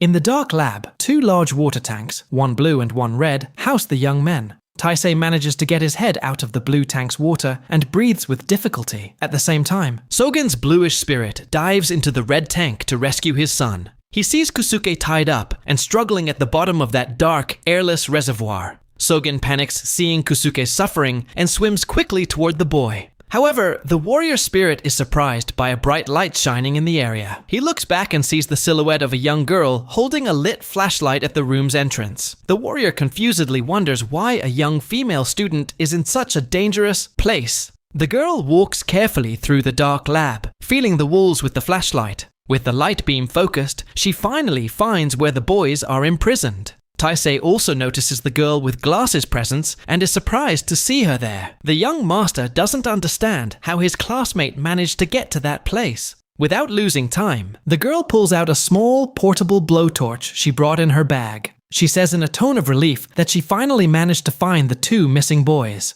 The girl focuses the flashlight beam on the blue tank where Taisei is kept trapped by the water. Taisei screams, begging for help, and desperately warns that Kusuke is trapped in the other tank. The female student starts searching her backpack for tools that can break that thick glass. She finds a cylinder of flammable gas and prepares it to create a high-temperature flame. With a determined look, the girl with glasses focuses on saving her 2 schoolmates' lives. She illuminates the floor around her and finds a metal bar lying in the middle of that messy room. The girl picks up the metal bar, resolved to use it as a rescue tool right then. She lights the blowtorch and heats the iron tip until the metal starts glowing intensely. Taisei watches the action without understanding and nervously shouts, warning that they are running out of time. She rushes up to the tank glass, wielding the heated metal bar like a spear. The girl presses the red-hot metal against the tank glass, creating cracks on the surface. The thermal shock causes the tank's tempered glass to shatter and explode across the room. The reservoir's water gushes out with force, carrying Taisei and freeing him from that confinement. Kusuke is also freed and falls to the floor coughing hard, expelling all the water from his lungs.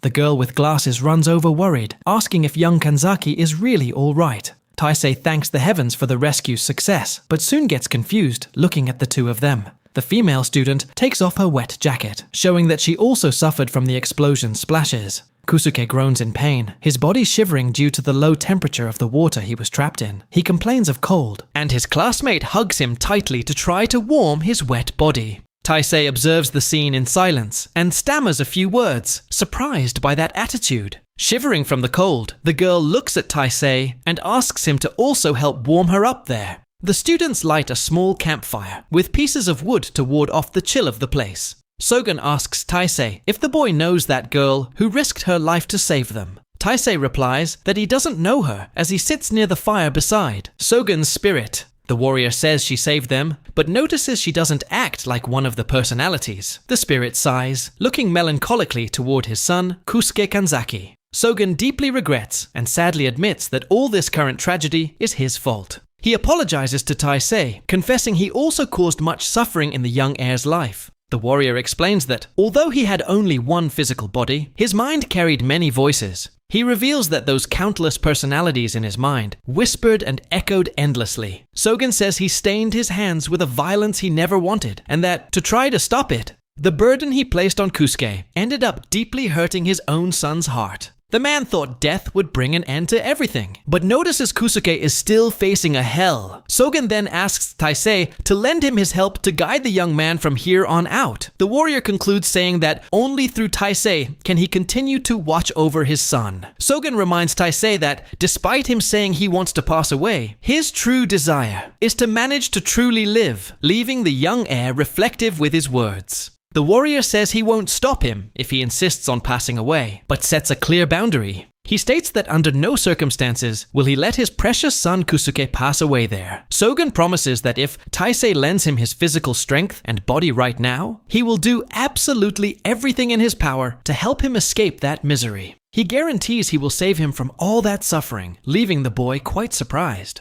Taisei internally questions what exactly he should do to help him. Back at the campfire, the classmate with glasses poke the embers with a piece of wood, lost in thought. Saki warns seriously that there are people approaching and reminds them that the path is a dead end. Taisei panics while Sogen's spirit shouts in his mind, alerting him to the danger. Sogen warns him to look back and asks if the young man can also see the threat. Several black vans appear, racing in a convoy along the frozen highway towards the metal shack. The vehicle headlights illuminate the snow-covered trees of that isolated forest. Inside one of the vans, Ichinose watches the approach with an expression of pure coldness. He thinks to himself with deep determination that young Master Taisei is finally nearby. Kusuke appears outside, preparing to face the arrival of that entire enemy mob. The young man roars his opponent's name with an insane rage that echoes through the dark forest. Back at the warmth of the campfire, Taisei decides to break the ice and asks the girl who she is. The young master gets curious and asks directly how she managed to reach that place. Saki responds indignantly, asking if he doesn't remember her, since they study in the same classroom. Taisei gets startled upon being asked if he always speaks in that formal way like an old man. She laughs and remarks that the fights at the hospital and on the bridge kept her from getting bored over the last few days. Saki tells him to just consider her a fan, and Taisei realizes she is no longer an organ recipient. They remember the second recipient was coming, and Taisei spots Kusuke leaving the campfire area. The girl with glasses asks worriedly if he is okay, noticing his tense, protective posture. Kusuke walks toward the shack's exit, muttering angrily about the second enemy's arrival. He grits his teeth with pure hatred and curses the opponent as he prepares for a direct confrontation. Kusuke runs out of the shack into the snow, while Saki and Taisei yell for him to wait a bit. Taisei desperately screams, trying to stop the boy from committing the madness of facing the mob alone. Outside, Ichinose gets out of the vehicle, complaining about the incompetence of his henchmen in the forest. The secretary furiously screams, asking what on earth is happening with those useless idiots.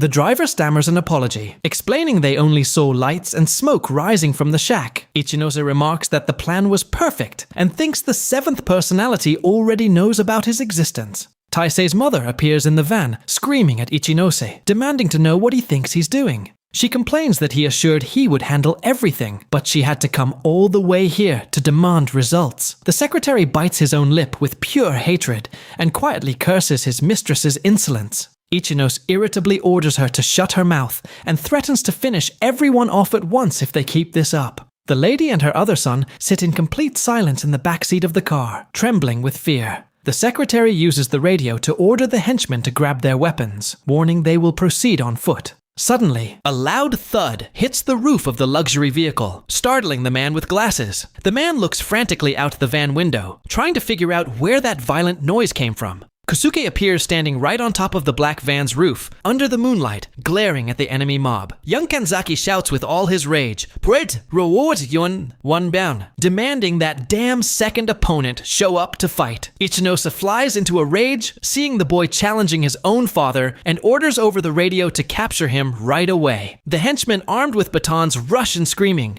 telling Kusuke to get off the vehicle immediately. Without hesitating, Kusuke lands a devastating punch right in the middle of the first approaching henchman's face. Right after, he nimbly spins his body and knocks down the other opponent with a precise high kick. Another henchman tries to attack him furiously from behind, but the boy dodges the blow effortlessly. Inside the car, Secretary Ichinose watches the scene with gritted teeth out of pure rage and tension. Kusuke begins the fight with an incredible dropkick to the face of the first enemy who dares to approach. Another henchman tries to attack him with a wooden baton, but the boy quickly dodges the swing. Kusuke locks his gaze on his opponents, showing total determination in the middle of that forest brawl. He uses all his strength to disarm his adversary and snaps his wooden baton right in half. Next, Kusuke connects a direct punch to the opponent's stomach, making him groan in severe pain. The boy continues attacking the group of henchmen with intense aggressiveness in the dark of the night. He lands another violent strike, sending another guard flying with a powerful kick. The other henchmen watching everything scream at their buddies to hurry up and finish off the young man.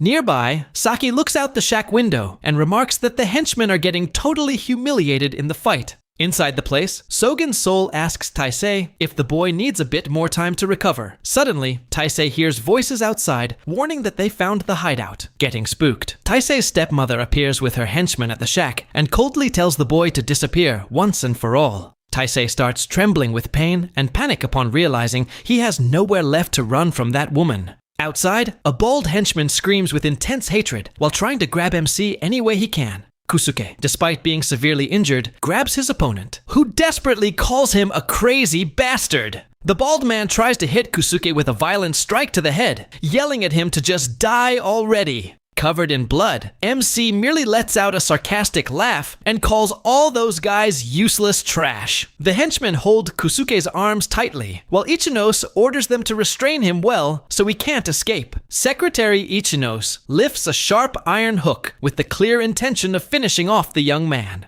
Ichinose grips the weapon and coldly says he will finish that whole job quickly so he can leave. Meanwhile, Taisei is on the ground, drained of strength, trying to say something to his terrible stepmother. The woman squeezes the boy's neck tightly in an attempt to choke him out, wishing he would just disappear. She continues strangling her own stepson without a shred of remorse, begging for him to vanish from her life. One of the guards accompanying the woman watches that terrifying scene with a look of concern. The guard notices Saki's presence and asks if she was the one who tried to interfere with their plans until now. He draws a weapon and tells the girl with glasses that unfortunately he can't let her leave there alive. Sogen watches Taisei suffering and says he is very grateful to the young man for helping save his son. Old Sogen's spirit praises the boy, stating he did an outstanding job up to that point. He tells Taisei that now the young man can finally rest in peace, just like he always wanted. Sogen repeats his thanks to Taisei for protecting Kusuke from all those constant dangers.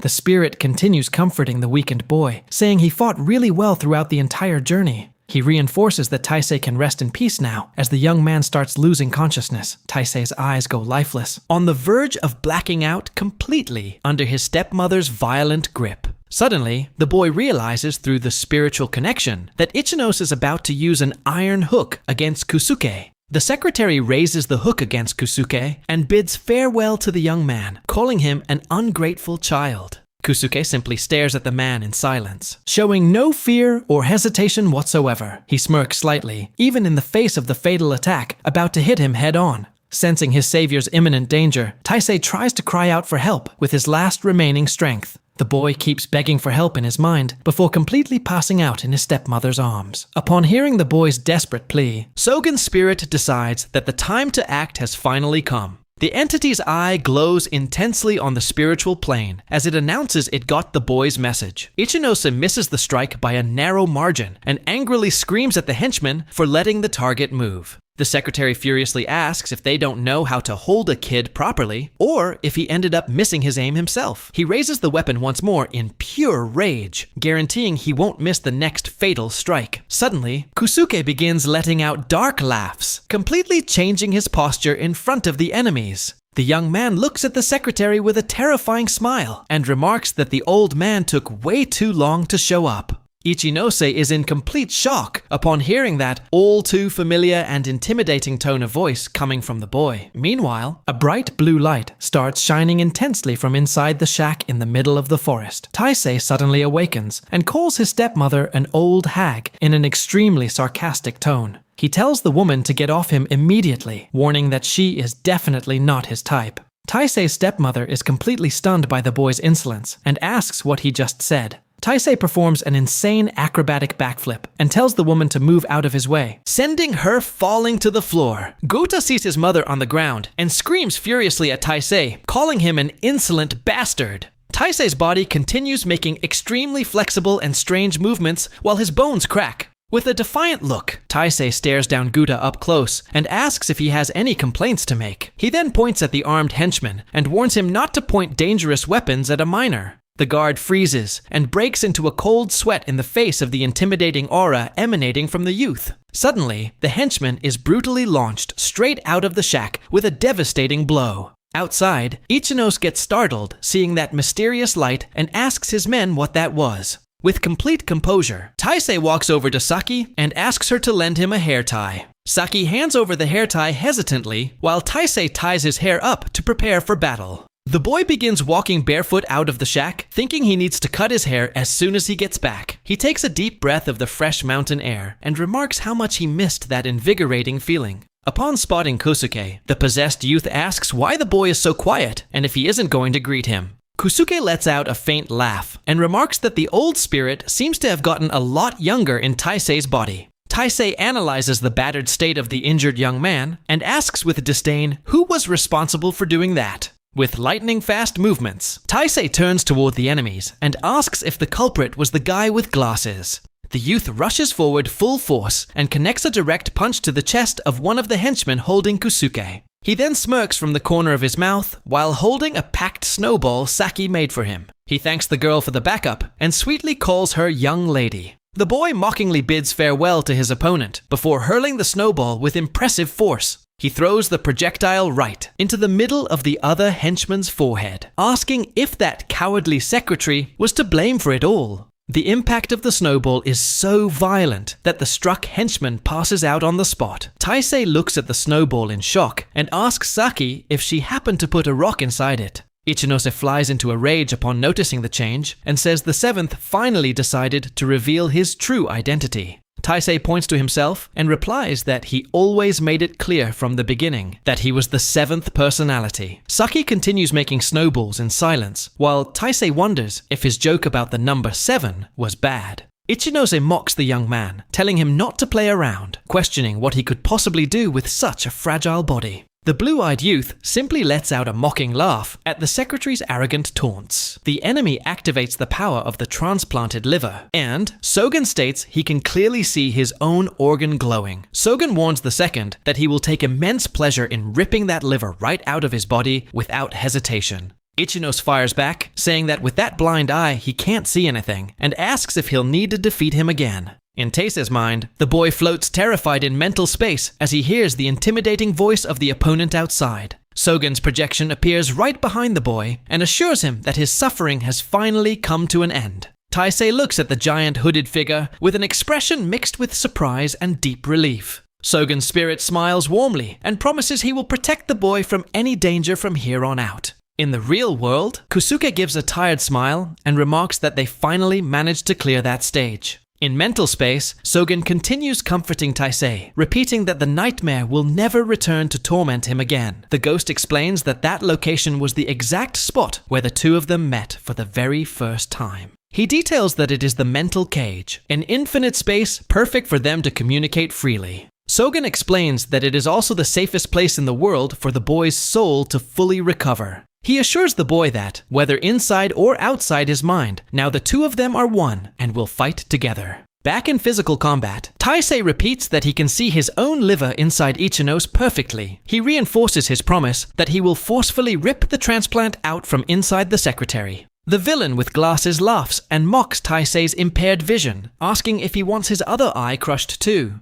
Ichinose says he will do it with pleasure, but warns he has another priority to settle first. The man raises the sharp tool and screams that taking care of that ungrateful son Kusuke comes first. Taisei points his finger in the direction of one of the henchmen and begins taunting him in an extremely childish manner. He teases the enemy, saying his private parts must have shriveled up because of the freezing cold in the forest. The henchman holding Kusuke turns red with rage at the taunt and screams for him not to talk trash. The bald henchman tries to hide his embarrassment while his companions begin whispering about the mean joke. Ichinos rushes furiously toward Kusuke, screaming that he won't fall for such cheap taunts. The secretary tries to land a violent punch, but is caught off guard by his opponent's fast reaction. Suddenly, Taisei leaps into the air and connects a spectacular flying kick right in the middle of the bald henchman's face. The young man lands with extreme lightness on the forest ground, while his adversary collapses defeated into the snow. With his nose bleeding from the impact, Ichinos falls to the ground and angrily screams, asking what his men are doing.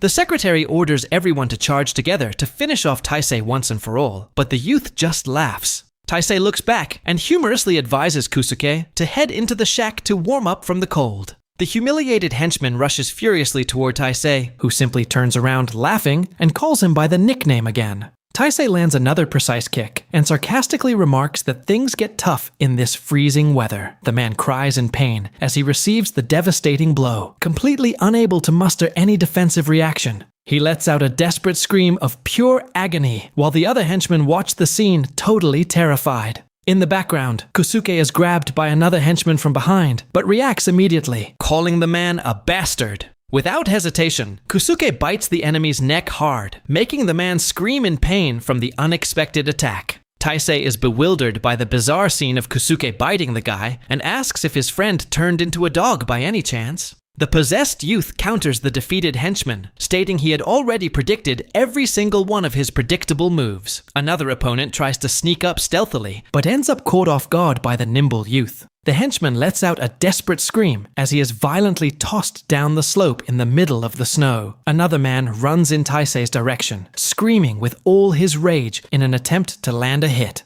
Taisei classy-like dodges and pushes the opponent, telling him to run away from there as fast as he can. Sogen thinks he can read those men's minds like an open book and feels that fight isn't even warm-up material. He looks in Saki's direction and asks if she agrees with how easy that clash against the henchman is. Another guard tries to grab the youth and lets out a groan of pain as he gets caught in a flawless submission hold. Sogen thinks he just needs to move according to the flow of the fight and tosses the opponent with ease. The boy grips the head of yet another adversary with extreme precision, using only one of his hands. Sogen advises Taisei in his thoughts that there is no need to show anger, no matter what the situation is. Inside the mental cage, Taisei gets thoughtful and asks the spirit why all those men feel so much hatred toward them. The boy questions why they are venting so much rage, even though they met on that exact day. Back in reality, one of the henchmen stands in shock upon realizing the absurd speed at which Taisei moves. The enemies scream for the boy to die, but he effortlessly dodges all attacks in the middle of the forest.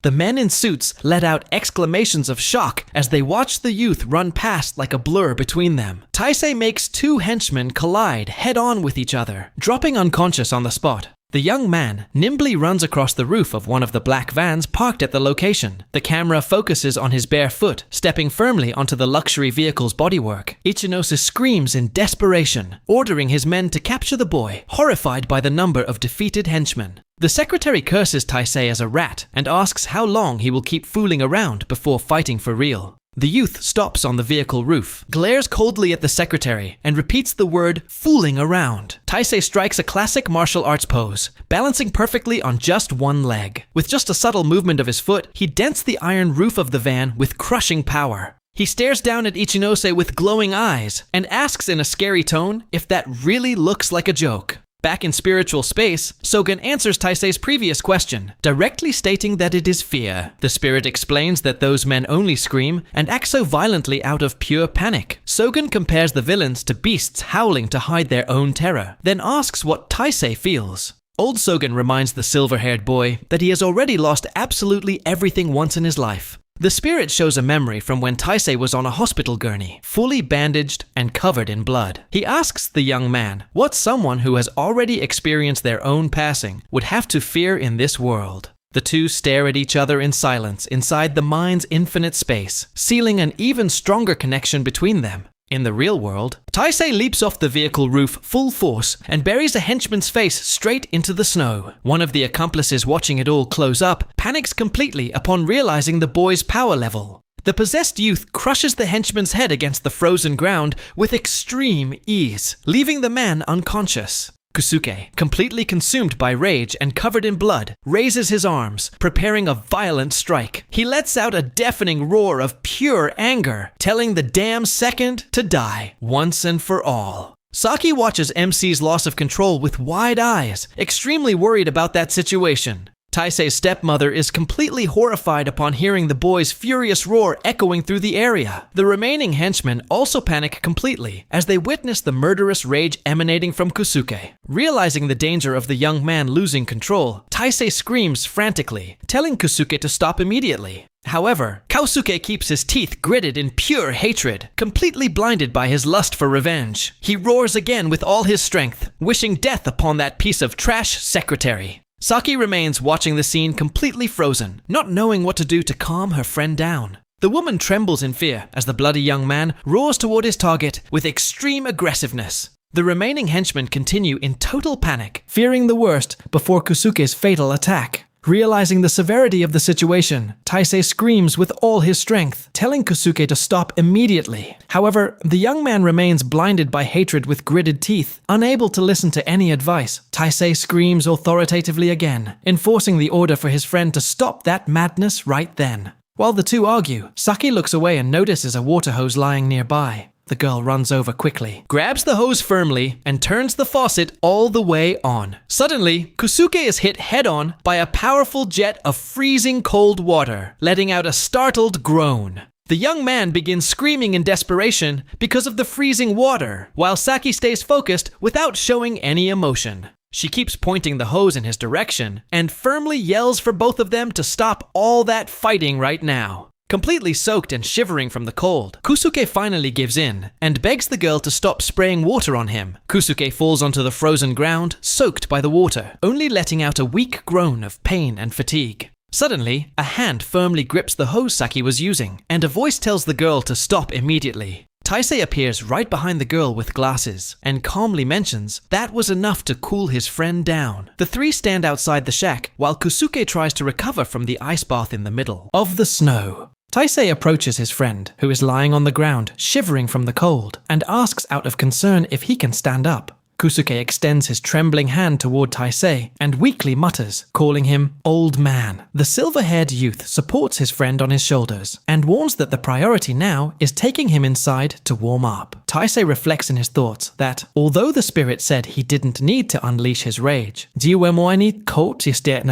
the situation was infuriating. The boy thinks about how sad it is to see a father make his own son go through all that extreme and painful suffering. On the mental plane, Sogen's spirit laments that, because he is only using Taisei's borrowed body, he cannot suffer in his son's place. Taisei focuses his cold, determined gaze toward his new opponents at the shack. The stepmother angrily screams, asking what gives them the right to enter there to warm up after everything that happened. The silver-haired boy looks down on the two with disdain and tells them to leave immediately and never return. He ignores the woman's complaints and helps Kusuke sit comfortably near the heat of the lit campfire. Taisei asks Saki to lend him a warm jacket, but suddenly, a terrifying scream echoes from outside. The young master is shocked upon hearing the sudden noise and turns around at once, trying to figure out what happened. Outside, Ichinos resurfaces out of control and attacks Guta with the iron hook while the boy screams for his mother. Guta gets struck in the face and questions the meaning of that attack, but the secretary angrily tells him to shut his mouth. Completely insane, and with glowing purple eyes, the villain screams that he will kill everyone to inherit everything by himself. Taisei realizes the secretary lost his mind for good under the influence of Sogen's organ and prepares for the worst. Sogen deduces that the personality that stole his healing ability is precisely the second one, which is housed in the lever.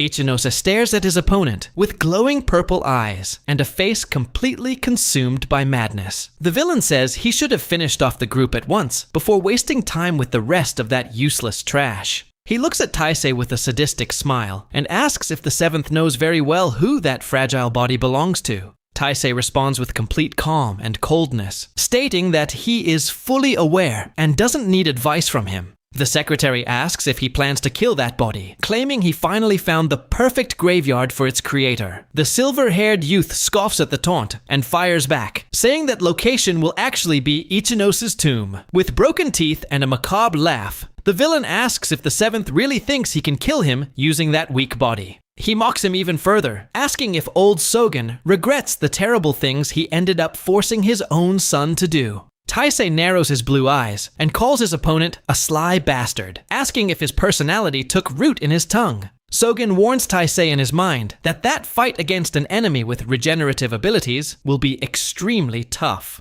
The spirit explains that the stamina and physical strength of Taisei's body are far below what's needed to defeat Ichinosi. Sogen reveals that in the previous fight, he only won by using the enemy's moves against them, but now the situation is different. The silver-haired youth's eyes widen as he realizes the dangerous approach of his opponent. Ichinos charges with his iron hook ready to strike, while the injured boy tries to prepare himself. Taisei takes a quick step to the side in the snow in an attempt to dodge the secretary's fatal blow. The youth tries to intercept the enemy, but Ichinos is too fast and strikes him, making the boy let out a groan of pain. Sogen reminds the boy that they cannot rely on help from Kusuke, who is completely exhausted and injured. Inside the spiritual space, Taisei makes a tough decision and warns that he will handle the situation in his own way. In reality, Ichinos manages to immobilize Taisei and traps the boy's neck with his terrifying iron hook. In mental space, Taisei says with great determination that he himself will kill the secretary to put an end to all of this. Sogen is in total shock at the statement and warns that he cannot allow the youth to commit murder.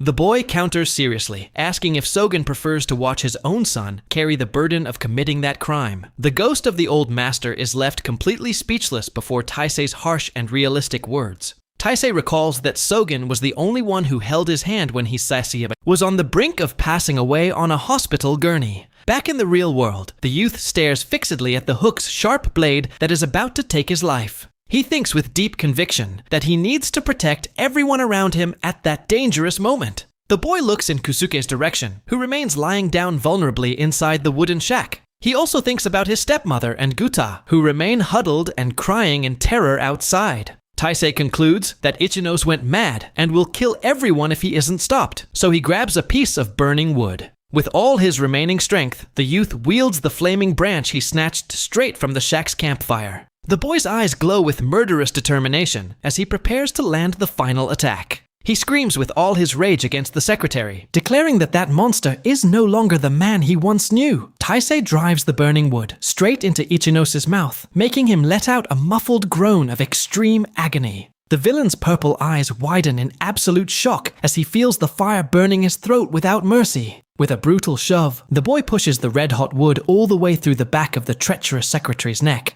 Ichinosa spits out a large amount of blood and lets out a weak final breath before his terrible end. With his eyes losing their purple glow, the man whispers his final words directed at the boy. He calls Taisei young master one last time, displaying a glimpse of regret before passing away. Ichinosa's lifeless body falls heavily onto the cold, snow-covered ground of that dark forest. As the secretary passes away, the man's final thoughts of regret echo melancholically in his mind. Taisei falls to his knees beside the corpse, crying bitterly and trembling in terror over the violent act he committed. In the mental cage, Sogen places his hand on the head of the boy crying on his knees, trying to comfort his pain. The spirit gently tells Taisei to rest a bit in the safe space and promises he will take control of everything. In the real world, the youth possessed by Sogen steps forward with a completely renewed and cold gaze. He approaches the surviving henchmen and directly asks if they are members of the Triangle. Under everyone's terrified glare, he orders them to deliver a very important message to the head of the organization. Taisei firmly decrees that Sogen Kanzaki no longer belongs to this world and is dead once and for all. He warns them never to cooperate with anyone who shows up in the future, claiming to be the group's legendary founder.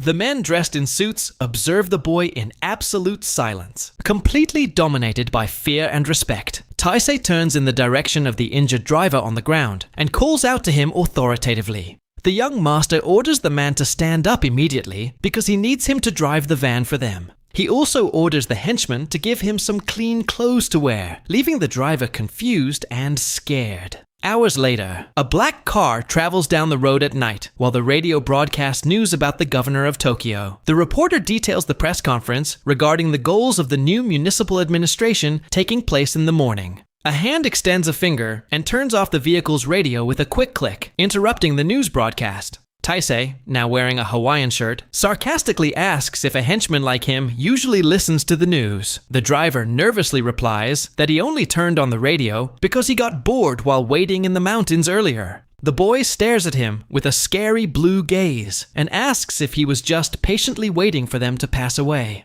The driver frantically tries to apologize, but Taisei coldly orders him to pull the car over at that exact spot. The driver slams on the brakes, making the van's tires screech loud as it stops on the shoulder. The car stops right in front of a clothing store in the city center, and the three youths step out of the vehicle. Taisei thanks the driver for the work and mentions with a smile that he can charge the clothes to his account. Confused by all that sudden kindness, the driver hesitantly asks what the young man's name is. The youth almost says the last name, Kanzaki, but hesitates for a brief moment and decides to change his answer. He waves nicely and reveals that his real name is Taisei Sengoku, leaving the man surprised. Taisei puts his arms around Kusuke and the girl, calling them both to leave together once and for all. Sogen reflects in his thoughts that he always considered the Triangle an extremely solid criminal organization. He wonders how the old leaders managed to maintain their positions with such seriousness for so long. The old spirit tries to figure out how on earth Ichinos managed to corrupt and win the loyalty of that faction. He thinks that the remaining 4 personalities are also dangerous and might be leading other criminal groups. Taisei sighs in concern upon realizing that situation is a much bigger problem than he had previously imagined.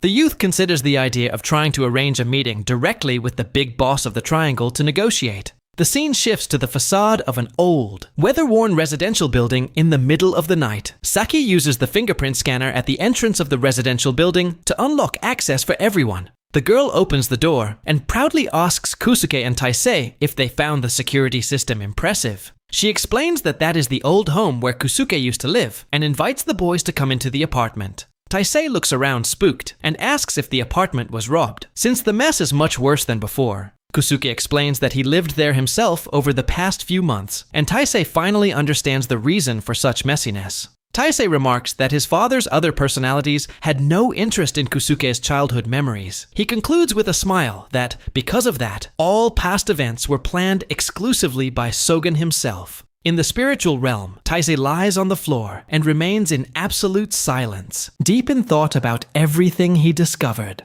Sogen apologizes for bringing up such a delicate subject, but the youth coldly replies that he doesn't care about it. Back in reality, the distinct sound of a drink can being opened is heard in the middle of the kitchen. Taisei notices Saki was about to drink beer and calls her out, warning that minors cannot drink alcohol. He snatches the can from the girl's hand and tells her to drink water, questioning what goes on in a young person's mind these days. The girl stares at him, scared and surprised by the silver-haired youth's authoritative and protective reaction. Taisei bursts into tears upon realizing that he is also a minor and therefore cannot drink that beer either. Kusuke mentions he is very tired and going to sleep, and Taisei agrees, saying everyone should rest early. Before heading to the bedroom, Taisei asks the girl if her parents aren't worried about her disappearance. She places the can on the table and vaguely replies that her parents are fine and that there's nothing to worry about. Taisei realizes an important detail and remarks that they haven't even asked her real name yet. The girl hesitates for a brief moment, looks at the young man, and finally decides to reveal her true identity. She flashes a bright smile and reveals her real name is Tomoyo Taniguchi, leaving the youth relieved.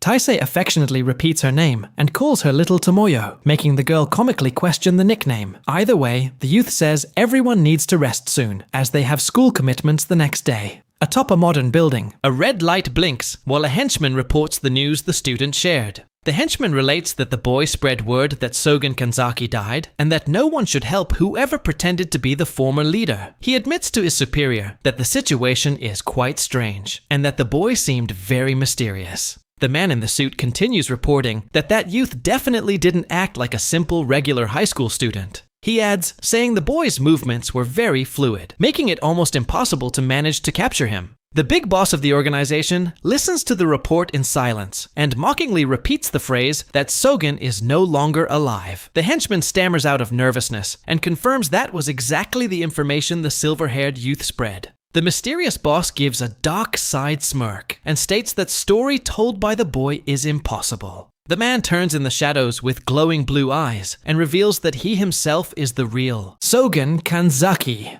A few days pass after all the dangerous incidents in the mountains, and classes return to normal at school. Kusuke appears in the school hallway wearing a suit, looking at his friend with a very serious expression. He analyzes Taisei's new look, who now has his hair cut very short, looking much more mature. Kusuke thinks to himself that he can notice the difference in his friend's behavior, even though the new haircut seems strange. Taisei watches MC approach in the school hallway, maintaining a calm and very mysterious posture. Kusuke thinks that, at that exact moment, Taisei's consciousness and his late father's soul are coexisting. He notices that, even in another boy's body, his left eye changes color whenever Sogen's spirit takes control. Sogen's spirit affectionately places his hand on Kusuke's shoulder and identifies himself as the young man's father. He deeply regrets not having his own physical body and says it hurts him immensely not to be able to protect his son. The old man lovingly asks Kusuke to take at least some time to rest and recover his strength. Sogen confesses that the last thing he wishes to see in life as a father is his own son's constant suffering. Kusuke counters in a sad tone, commenting that he wasn't able to protect his father during the last battle either. Taisei firmly raises his hand and interrupts the young man before he continues blaming himself for everything that happened. The silver-haired youth turns his attention away and calls the girl with glasses by her true name, Chise. He addresses her as Chise Taniguchi in front of MC, confirming he now knows the girl's true identity. Kusuke thinks in annoyance that she popped up out of nowhere and keeps meddling whenever he tries to talk with his father. Taisei asks if she discovered any updates, and Chise replies that there has been no suspicious movement lately. Kusuke asks in a rather grumpy tone what subject the two are whispering about in secret. Sogen pets Chise's head and reveals he asked for her help because of the extraordinary hacker talent she possesses. MC complains that his father should have talked to him before bringing a complete stranger to the hideout. Taisei adopts an extremely serious tone and warns that if it weren't for Chise, the two of them would be dead in that forest. He orders Kusuke to rest a bit and promises he will find a way to resolve that whole complicated situation. The young man lowers his head and remains in complete silence, demonstrating deep internal frustration. Kusuke lets out an annoyed click of his tongue and walks away from the scene, passing right by the two without saying another word.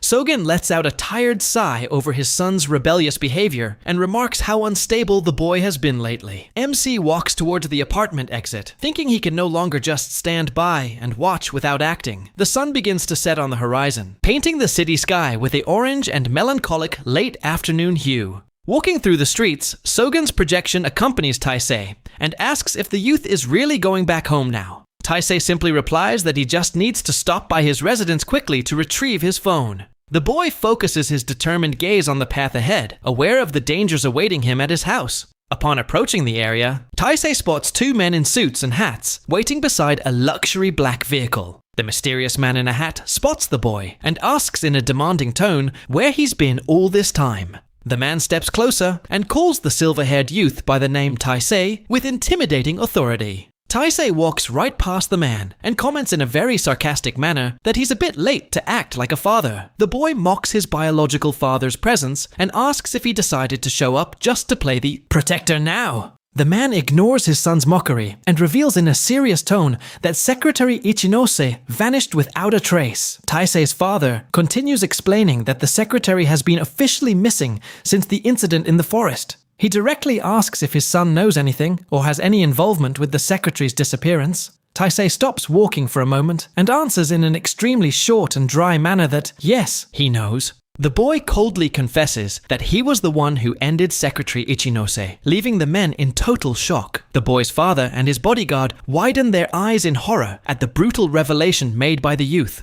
Taisei coldly bids farewell, saying that if they're done talking, he is going inside his house immediately. The youth goes through his home's gate and locks the entrance, leaving the men alone in the dark street. Outside, Taisei's father begins to flash a sinister smile as he processes the shocking information he just heard. The man starts laughing hysterically and uncontrollably in the middle of the street, finding amusement in his own son's audacity. Meanwhile, at Chisei's apartment, the day begins to grow dark and the city building lights turn on. The bathroom shower is running at maximum temperature, spreading a large amount of steam throughout the room. Kusuke sits in a suit on top of the toilet, staring fixatedly at the bathtub that is starting to overflow. The young man seems completely paralyzed and lost in his own thoughts while the water keeps running. He stares at the accumulated water with an expression of deep discomfort and cold sweat dripping down his face. Kusuke realizes with disgust that the bathtub is already completely full of water and starting to spill onto the floor. He bitterly reflects that, in the end, all his problems and weaknesses boil down to that very same thing. The youth thinks with deep frustration that needing a girl's help to be saved makes him feel like a complete idiot. He confesses in his thoughts that all that shame and weakness happen because he has a terrifying dread of water. Kusuke stares at the bathtub with wide eyes out of pure trauma, reliving terrifying memories of his past. Kusuke relives a terrible nightmare from his past, feeling himself drown in a deep whirlpool of dark water. In reality, the young man remains sitting in the bathroom, trembling in terror with sweat dripping down his face.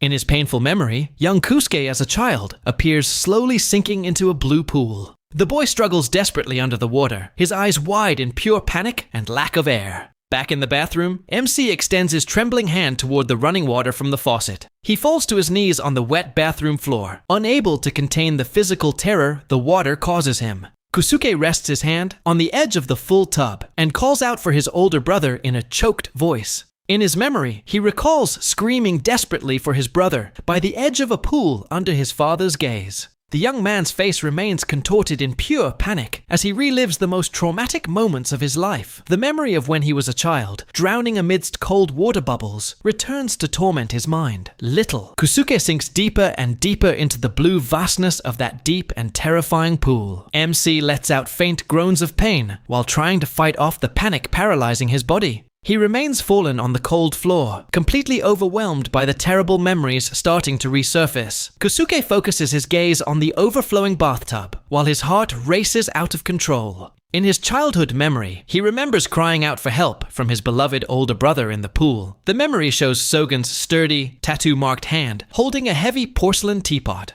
The terrible father takes a long sip of his drink with complete composure, uncaring of his son's panic. Sogen calmly wipes his mouth and calls for his oldest son, Kuhei, who watches everything close up. The patriarch asks if Kohei has finished teaching little Kusuke how to swim once and for all. The older brother replies, yes, stating the youngest is gradually getting used to the water. Without any warning, Sogen hurls the heavy porcelain teapot directly to the bottom of the deep pool. The heavy object hits the water with a loud splash, sinking rapidly to the pool's blue floor. Sogen coldly looks at little Kusuke and orders the boy to go down to the bottom and retrieve the teapot. Kuhei tries to step in immediately, desperately warning their father that Kusuke isn't ready for that yet. Ignoring the plea, the father begins a cold countdown, leaving the boy with no alternatives. Fearing his father's rage, little Kusuke runs toward the edge and leaps into the pool in deep fear. The boy dives deep into the dark water, determined to reach the object before running completely out of air. Underwater, he reaches his small arm out towards the teapot, thinking to himself that he needs to grab it. However, the boy's hand slips off the object and he begins to panic upon realizing he is drowning. Little Kusuke starts thrashing in the water, thinking in panic that he won't be able to hold out any longer. He swims erratically towards the surface in a desperate attempt to catch a breath of air. The boy manages to surface for a moment and gasps for air, but his relief lasts a very short time. Suddenly, Sogen's heavy hand grabs Kusuke by the shirt collar in an extremely violent manner. The man lifts his son by the collar in the middle of the pool and asks with disdain why he is playing around like that. Sogen coldly orders the boy to go back to the bottom of the water immediately to fetch the teapot. Without giving a chance to reply, the father shoves Kusuke's head back underwater with total brutality. Seeing the cruel scene, Kuhei panics completely and screams desperately at his father to stop. The older brother begs, saying Kusuke still doesn't know how to swim properly and will end up drowning to death. Sogen turns to his oldest son with a glare of absolute contempt and says he doesn't understand a thing. The man asks if Kuhei wants to turn his younger brother into a complete coward for the rest of his life. Meanwhile, little Kusuke begins losing consciousness and sinking to the bottom of the massive blue pool. Without thinking twice, Kuhei leaps into the water to save his more vulnerable brother from that terrible fate. The young man swims quickly toward the bottom, reaching little Kusuke, who was already unconscious. He tenderly holds his younger brother's body and promises he will get him out of there safely right away. Outside, Sogen's bare feet slowly approach the edge of the pool with a cold posture. The patriarch watches the rescue scene with deep disgust and remarks that is pathetic behavior for men. The man's eyes glow in a threatening yellow hue as he sees his son disobey his direct order. Sogen holds another heavy porcelain object and hurls it with all his strength toward the two boys. The heavy object strikes Kuhei directly underwater, making the young man let go of his brother and start sinking. Little Kusuke watches his brother get knocked out and sink lifelessly in the pool, letting out a silent cry of pure horror. Kusuke despairs in the water and lets out a cry of frustration while trying to reach the surface. Sogen watches everything from above with a cold glare full of rage, showing no sign of mercy. Kuhei tries to encourage his younger brother underwater, begging Kusuke to get up fast. Kusuke finally manages to pull himself out of the water and begins coughing frantically at the pool edge. As Kusuke tries to catch his breath, coughing hard, he hears someone asking what he thinks he's doing. The boy is completely shocked to hear that voice from beyond and opens his eyes wide in fear. Sogen appears screaming furiously, accusing his son of being a coward who only thought about saving himself. Sogen's projection glares at the youth with a terrifying look full of hatred. The man grabs Kusuke's face with extreme violence, squeezing his jaw with zero compassion. Sogen brutally assaults the boy, making Kusuke let out a groan of deep pain. The young man is thrown hard onto the cold, damp tile floor beside the pool. Suddenly, Sogen's strong hand, marked with the triangle tattoo, grabs Kusuke's hair from behind. Sogen yanks his son's head up with violence and dryly orders him to look very carefully. The cruel father keeps saying that, in the end, Kusuke was the one who abandoned his own older brother. Kusuke stands paralyzed in terror, facing that terrible truth from his past. At that moment, he remembers the tragic day his older brother ended up drowning. Little Kusuke recalls staring at the dark water, wondering why his brother wasn't coming back up. He remembers begging desperately for his brother to come back soon, not grasping the gravity of the situation. After the tragedy, Kusuke cried alone upon realizing the painful truth that he only tried to save himself. The boy realized he acted that way simply because Kohei was his older brother. In his head, his older brother would surely find a way to get back to the surface no matter what. Kusuke realized he had always taken his older brother's very existence for granted. He always thought Kuhei would be the one to save him from everything and sacrifice anything for him. Dressed in mourning clothes, Kusuke cried heavily in front of the mirror, asking his late brother for forgiveness. Suddenly, the silence of the house is broken by the sound of the front door opening. Still crying, Kusuke is startled to realize someone is entering the residence. He gets confused about who it could be, since it was still way too early for his father to come home. Hearing the footsteps approaching, the boy thinks to himself that he isn't worried about his father. Kusuke goes into total panic upon realizing who actually just arrived at his house. Meanwhile, Taisei observes from afar a massive reservoir with a glowing red symbol of the circle. Chise speaks to Taisei through the comms and warns that there is an insanely giant bouncer at the hideout entrance. She instructs him to tell the man that he is together with the 7th. Chise explains that doing so should get him taken straight to the boss, which would be much easier. She thinks it would be much more natural for a real student to talk to him than for her to try and fake it. Suddenly, Taisei stops walking abruptly, making Chise ask over the comms if there was an issue. Chise keeps calling out to him and wants to know if something went wrong. Taisei remains in complete silence, simply observing the scene before his eyes. The silver youth finally answers, mentioning the bouncer she had just spoken about. Taisei points out that said giant guardian is already lying there on the floor. The circle's giant bouncer is on the ground, lifeless, and spitting up a massive pool of blood. Taisei walks coldly right past the giant guardian's bloody body. He keeps advancing without hesitation toward the hideout's dark hallway. Desperate, Chise asks again what is going on over there. She asks to see the situation as well, and warns that that place is way too dangerous. Taisei begins speaking in a calm tone, trying to explain the situation to his ally. The youth reveals that inside, the people are simply all already dead. Chise is shocked by the revelation and wonders if the circle also ended up completely wiped out. She warns that someone could still be hiding nearby and decides she is also heading over there to help. Taisei merely says everything is fine and that he already grasped the whole situation of the place. Seeing his reaction, Chise thinks about how Taisei changed and manages to stay calm even in such a dangerous scenario. Far from feeling any fear, Taisei feels as if he is floating peacefully in a calm sea. He steps without hesitation on a corpse's bloody fingers, thinking that it is just a lifeless body. Taisei looks at the ground coldly, thinking that that corpse is no different from himself. He remembers when he was controlled, acting exactly like the door to his own bedroom. If told to open, the door opened, and if told to close, it simply closed. And if others didn't like something, the door was kicked with violence, exactly like they did to him.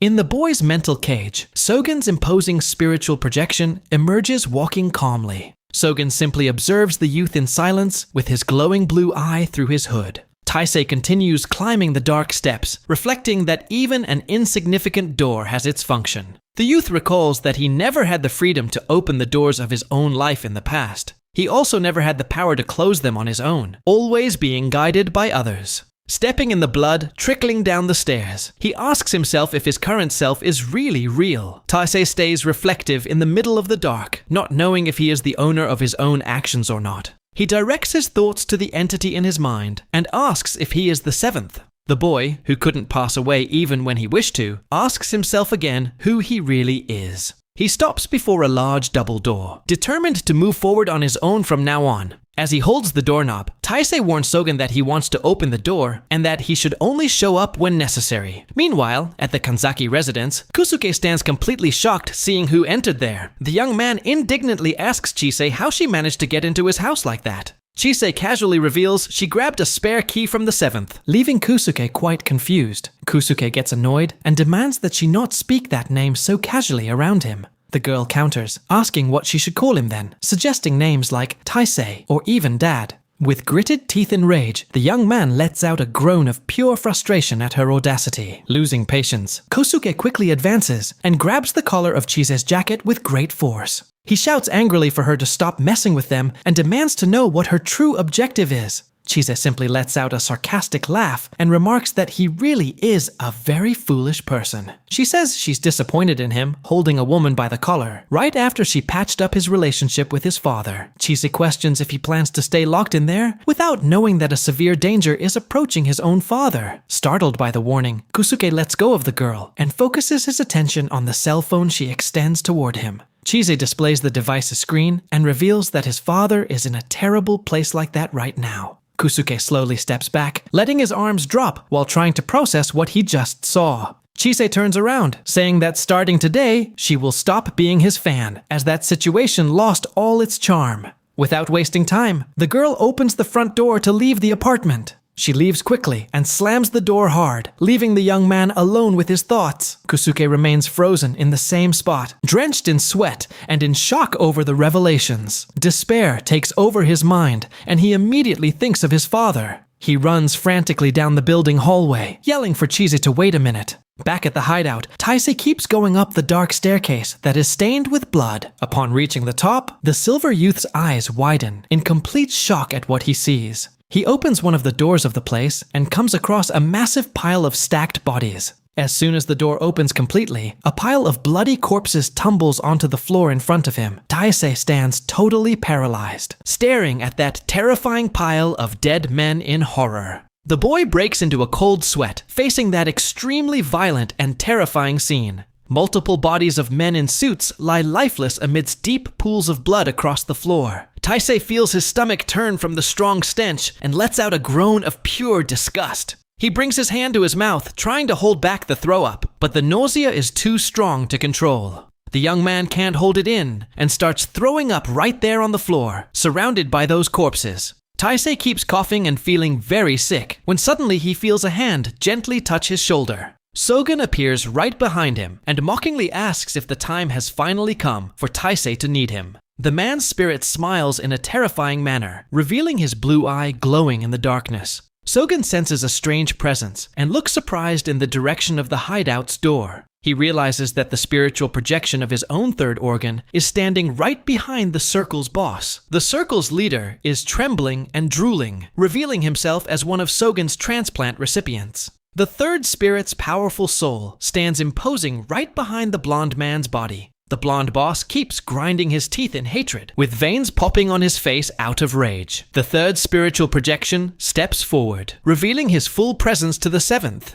The third mocks not receiving even a greeting from Sogen, reminding him that he is the youngest of everyone there. The seventh. Sogen replies that his brother remains foolish as ever, and questions if being the third makes him the third son of the family. Annoyed, the third tells his brat brother to shut up, reminding him that he was always the one cleaning up his messes. With that, the third extends his spiritual arm and forcefully grabs the circle boss's blonde hair. He pulls the man back and warns Sogen that the opponent this time is precisely that guy. The spirit reveals that he was the only man who ever managed to stand as an equal to Sogen Kanzaki himself. Sogen observes in silence for a brief moment and coldly admits he still hasn't managed to understand the situation. The third questions if that man, named Toshihiko Sakoda, was really responsible for trying to crush the circle. He wonders what the reason could be for Sakoda to become one of the selected subjects for the organ transplant. The third looks at Sogen with contempt and begins mocking the situation his younger brother finds himself in. He says that Sogen and that sewer rat hiding behind the door make a perfect pair of failures.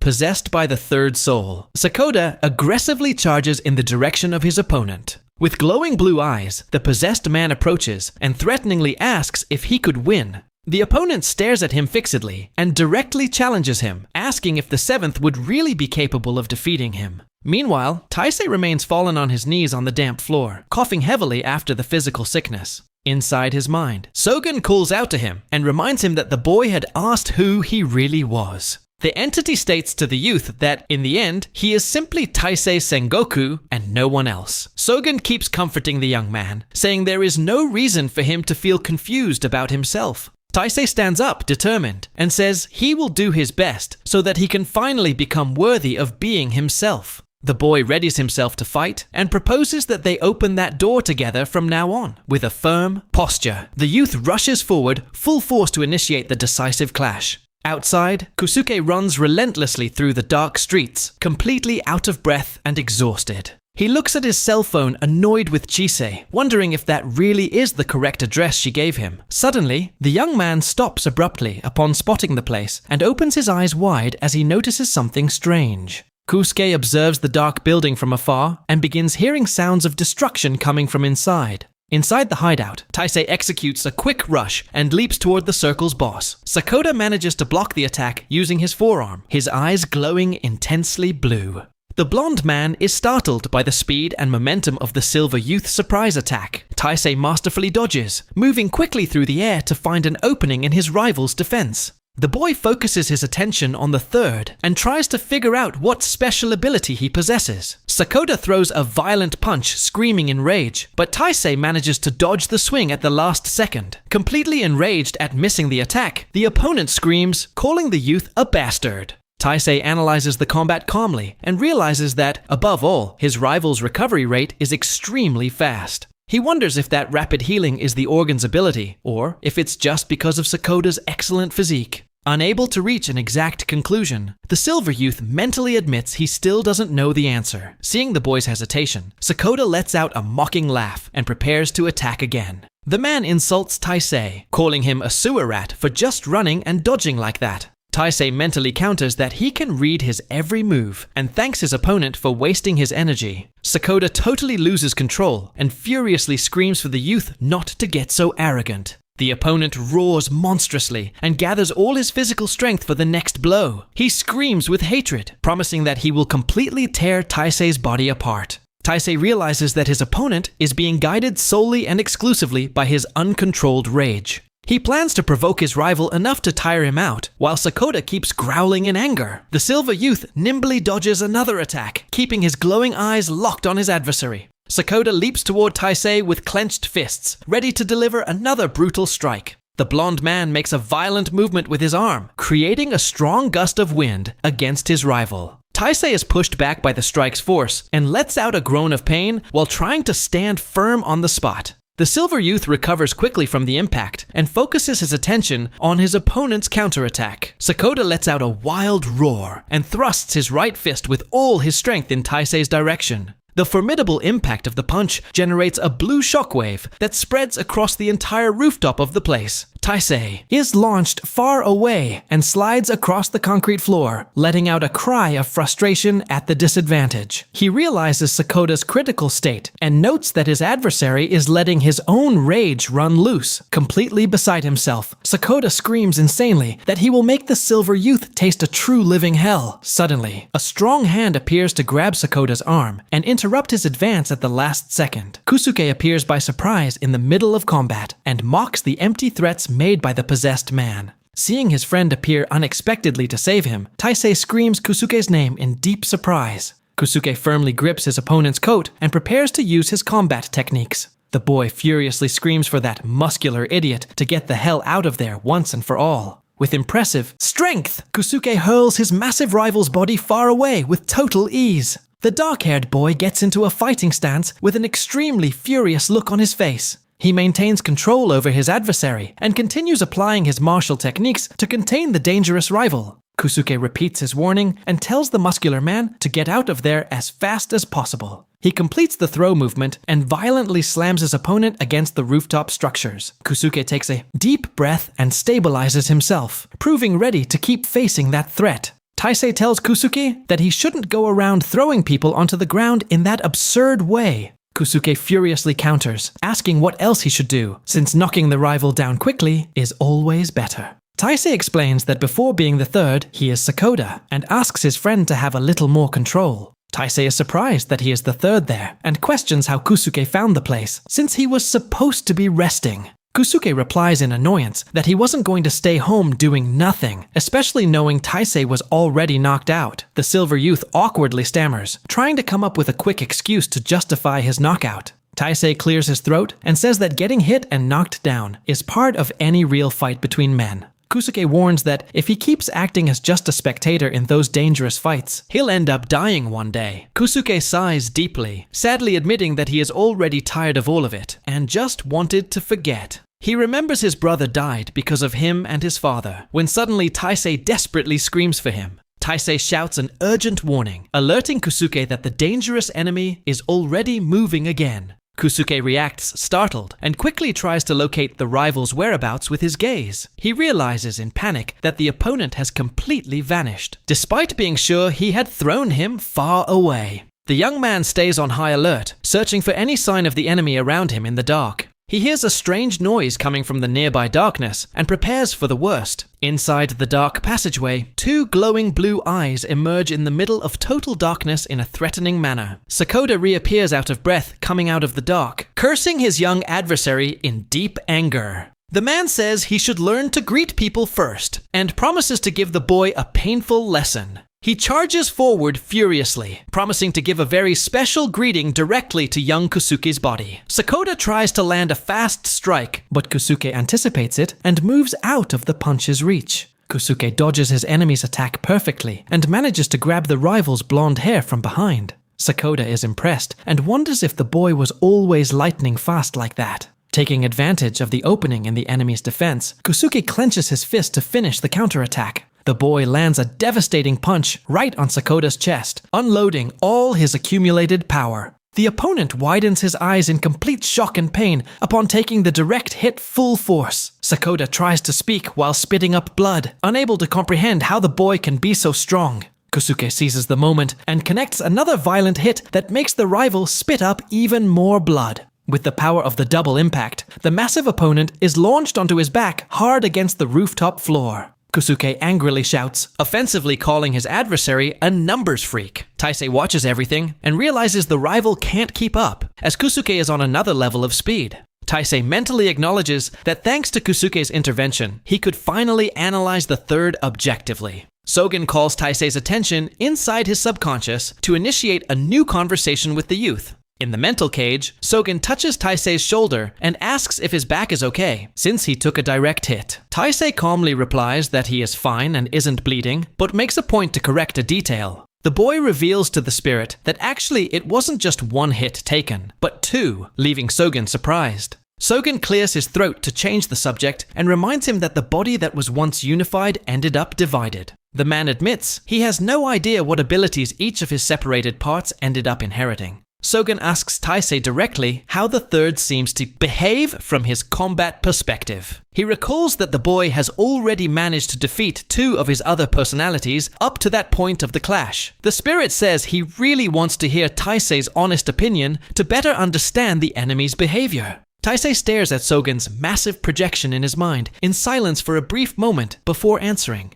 The silver-haired boy calmly states that the third looks a lot like Guta Sengoku. Sogen looks very confused and asks if he is referring to the same boy who used to bully him. Taisei recalls Guta acting out of control and violently, without even noticing he was hurting himself. He remembers the stupid and irrational way Guta kept attacking without thinking about the consequences. Taisei concludes his thoughts, highlighting that the third's behavior is extremely similar to Guta's. Back in reality, Sakota angrily screams and throws another punch with extreme aggressiveness in combat. He complains that Kusuke keeps running away and promises to beat the young man until he can no longer stand up. The opponent lands a violent strike that hits Kusuke's face full force, making the boy bleed. However, Kusuke withstands the impact and quickly counterattacks with a precise hit, making Sakota groan. The youth in the blue suit furiously shouts for the adversary to shut his mouth once and for all. Right after, Kusuke notices something unexpected and opens his eyes wide in complete astonishment mid-fight. He steps back a bit and focuses his gaze on his adversary's face, asking himself what on earth is happening there. The boy gets extremely intrigued and wonders if his terrible enemy is actually crying. Sakota cries bitterly while letting out a groan of deep physical pain and emotional suffering. Tears stream down the possessed man's glowing eyes, mixing with the blood on his face. Even crying, the opponent lets out a roar of rage and charges forward again, full force at Kusuke. Watching closely, Taisei is surprised to notice the sudden change in behavior in the clash. Caught off guard by the furious fast charge, Kusuke lets out a curse while trying to defend himself. Sakota manages to break through the defense and lands an insanely powerful punch straight against Kusuke's chest. The possessed man roars in tears, swearing the young man will suffer the exact same terrible fate he suffered. The overwhelming force of the impact breaks Kusuke's physical barrier, generating a devastating wave of energy. With the extreme power of the strike taken, Kusuke is launched far away, falling off the large building's rooftop. The young man flies out of control through the air, spitting up blood as he plummets towards the ground outside.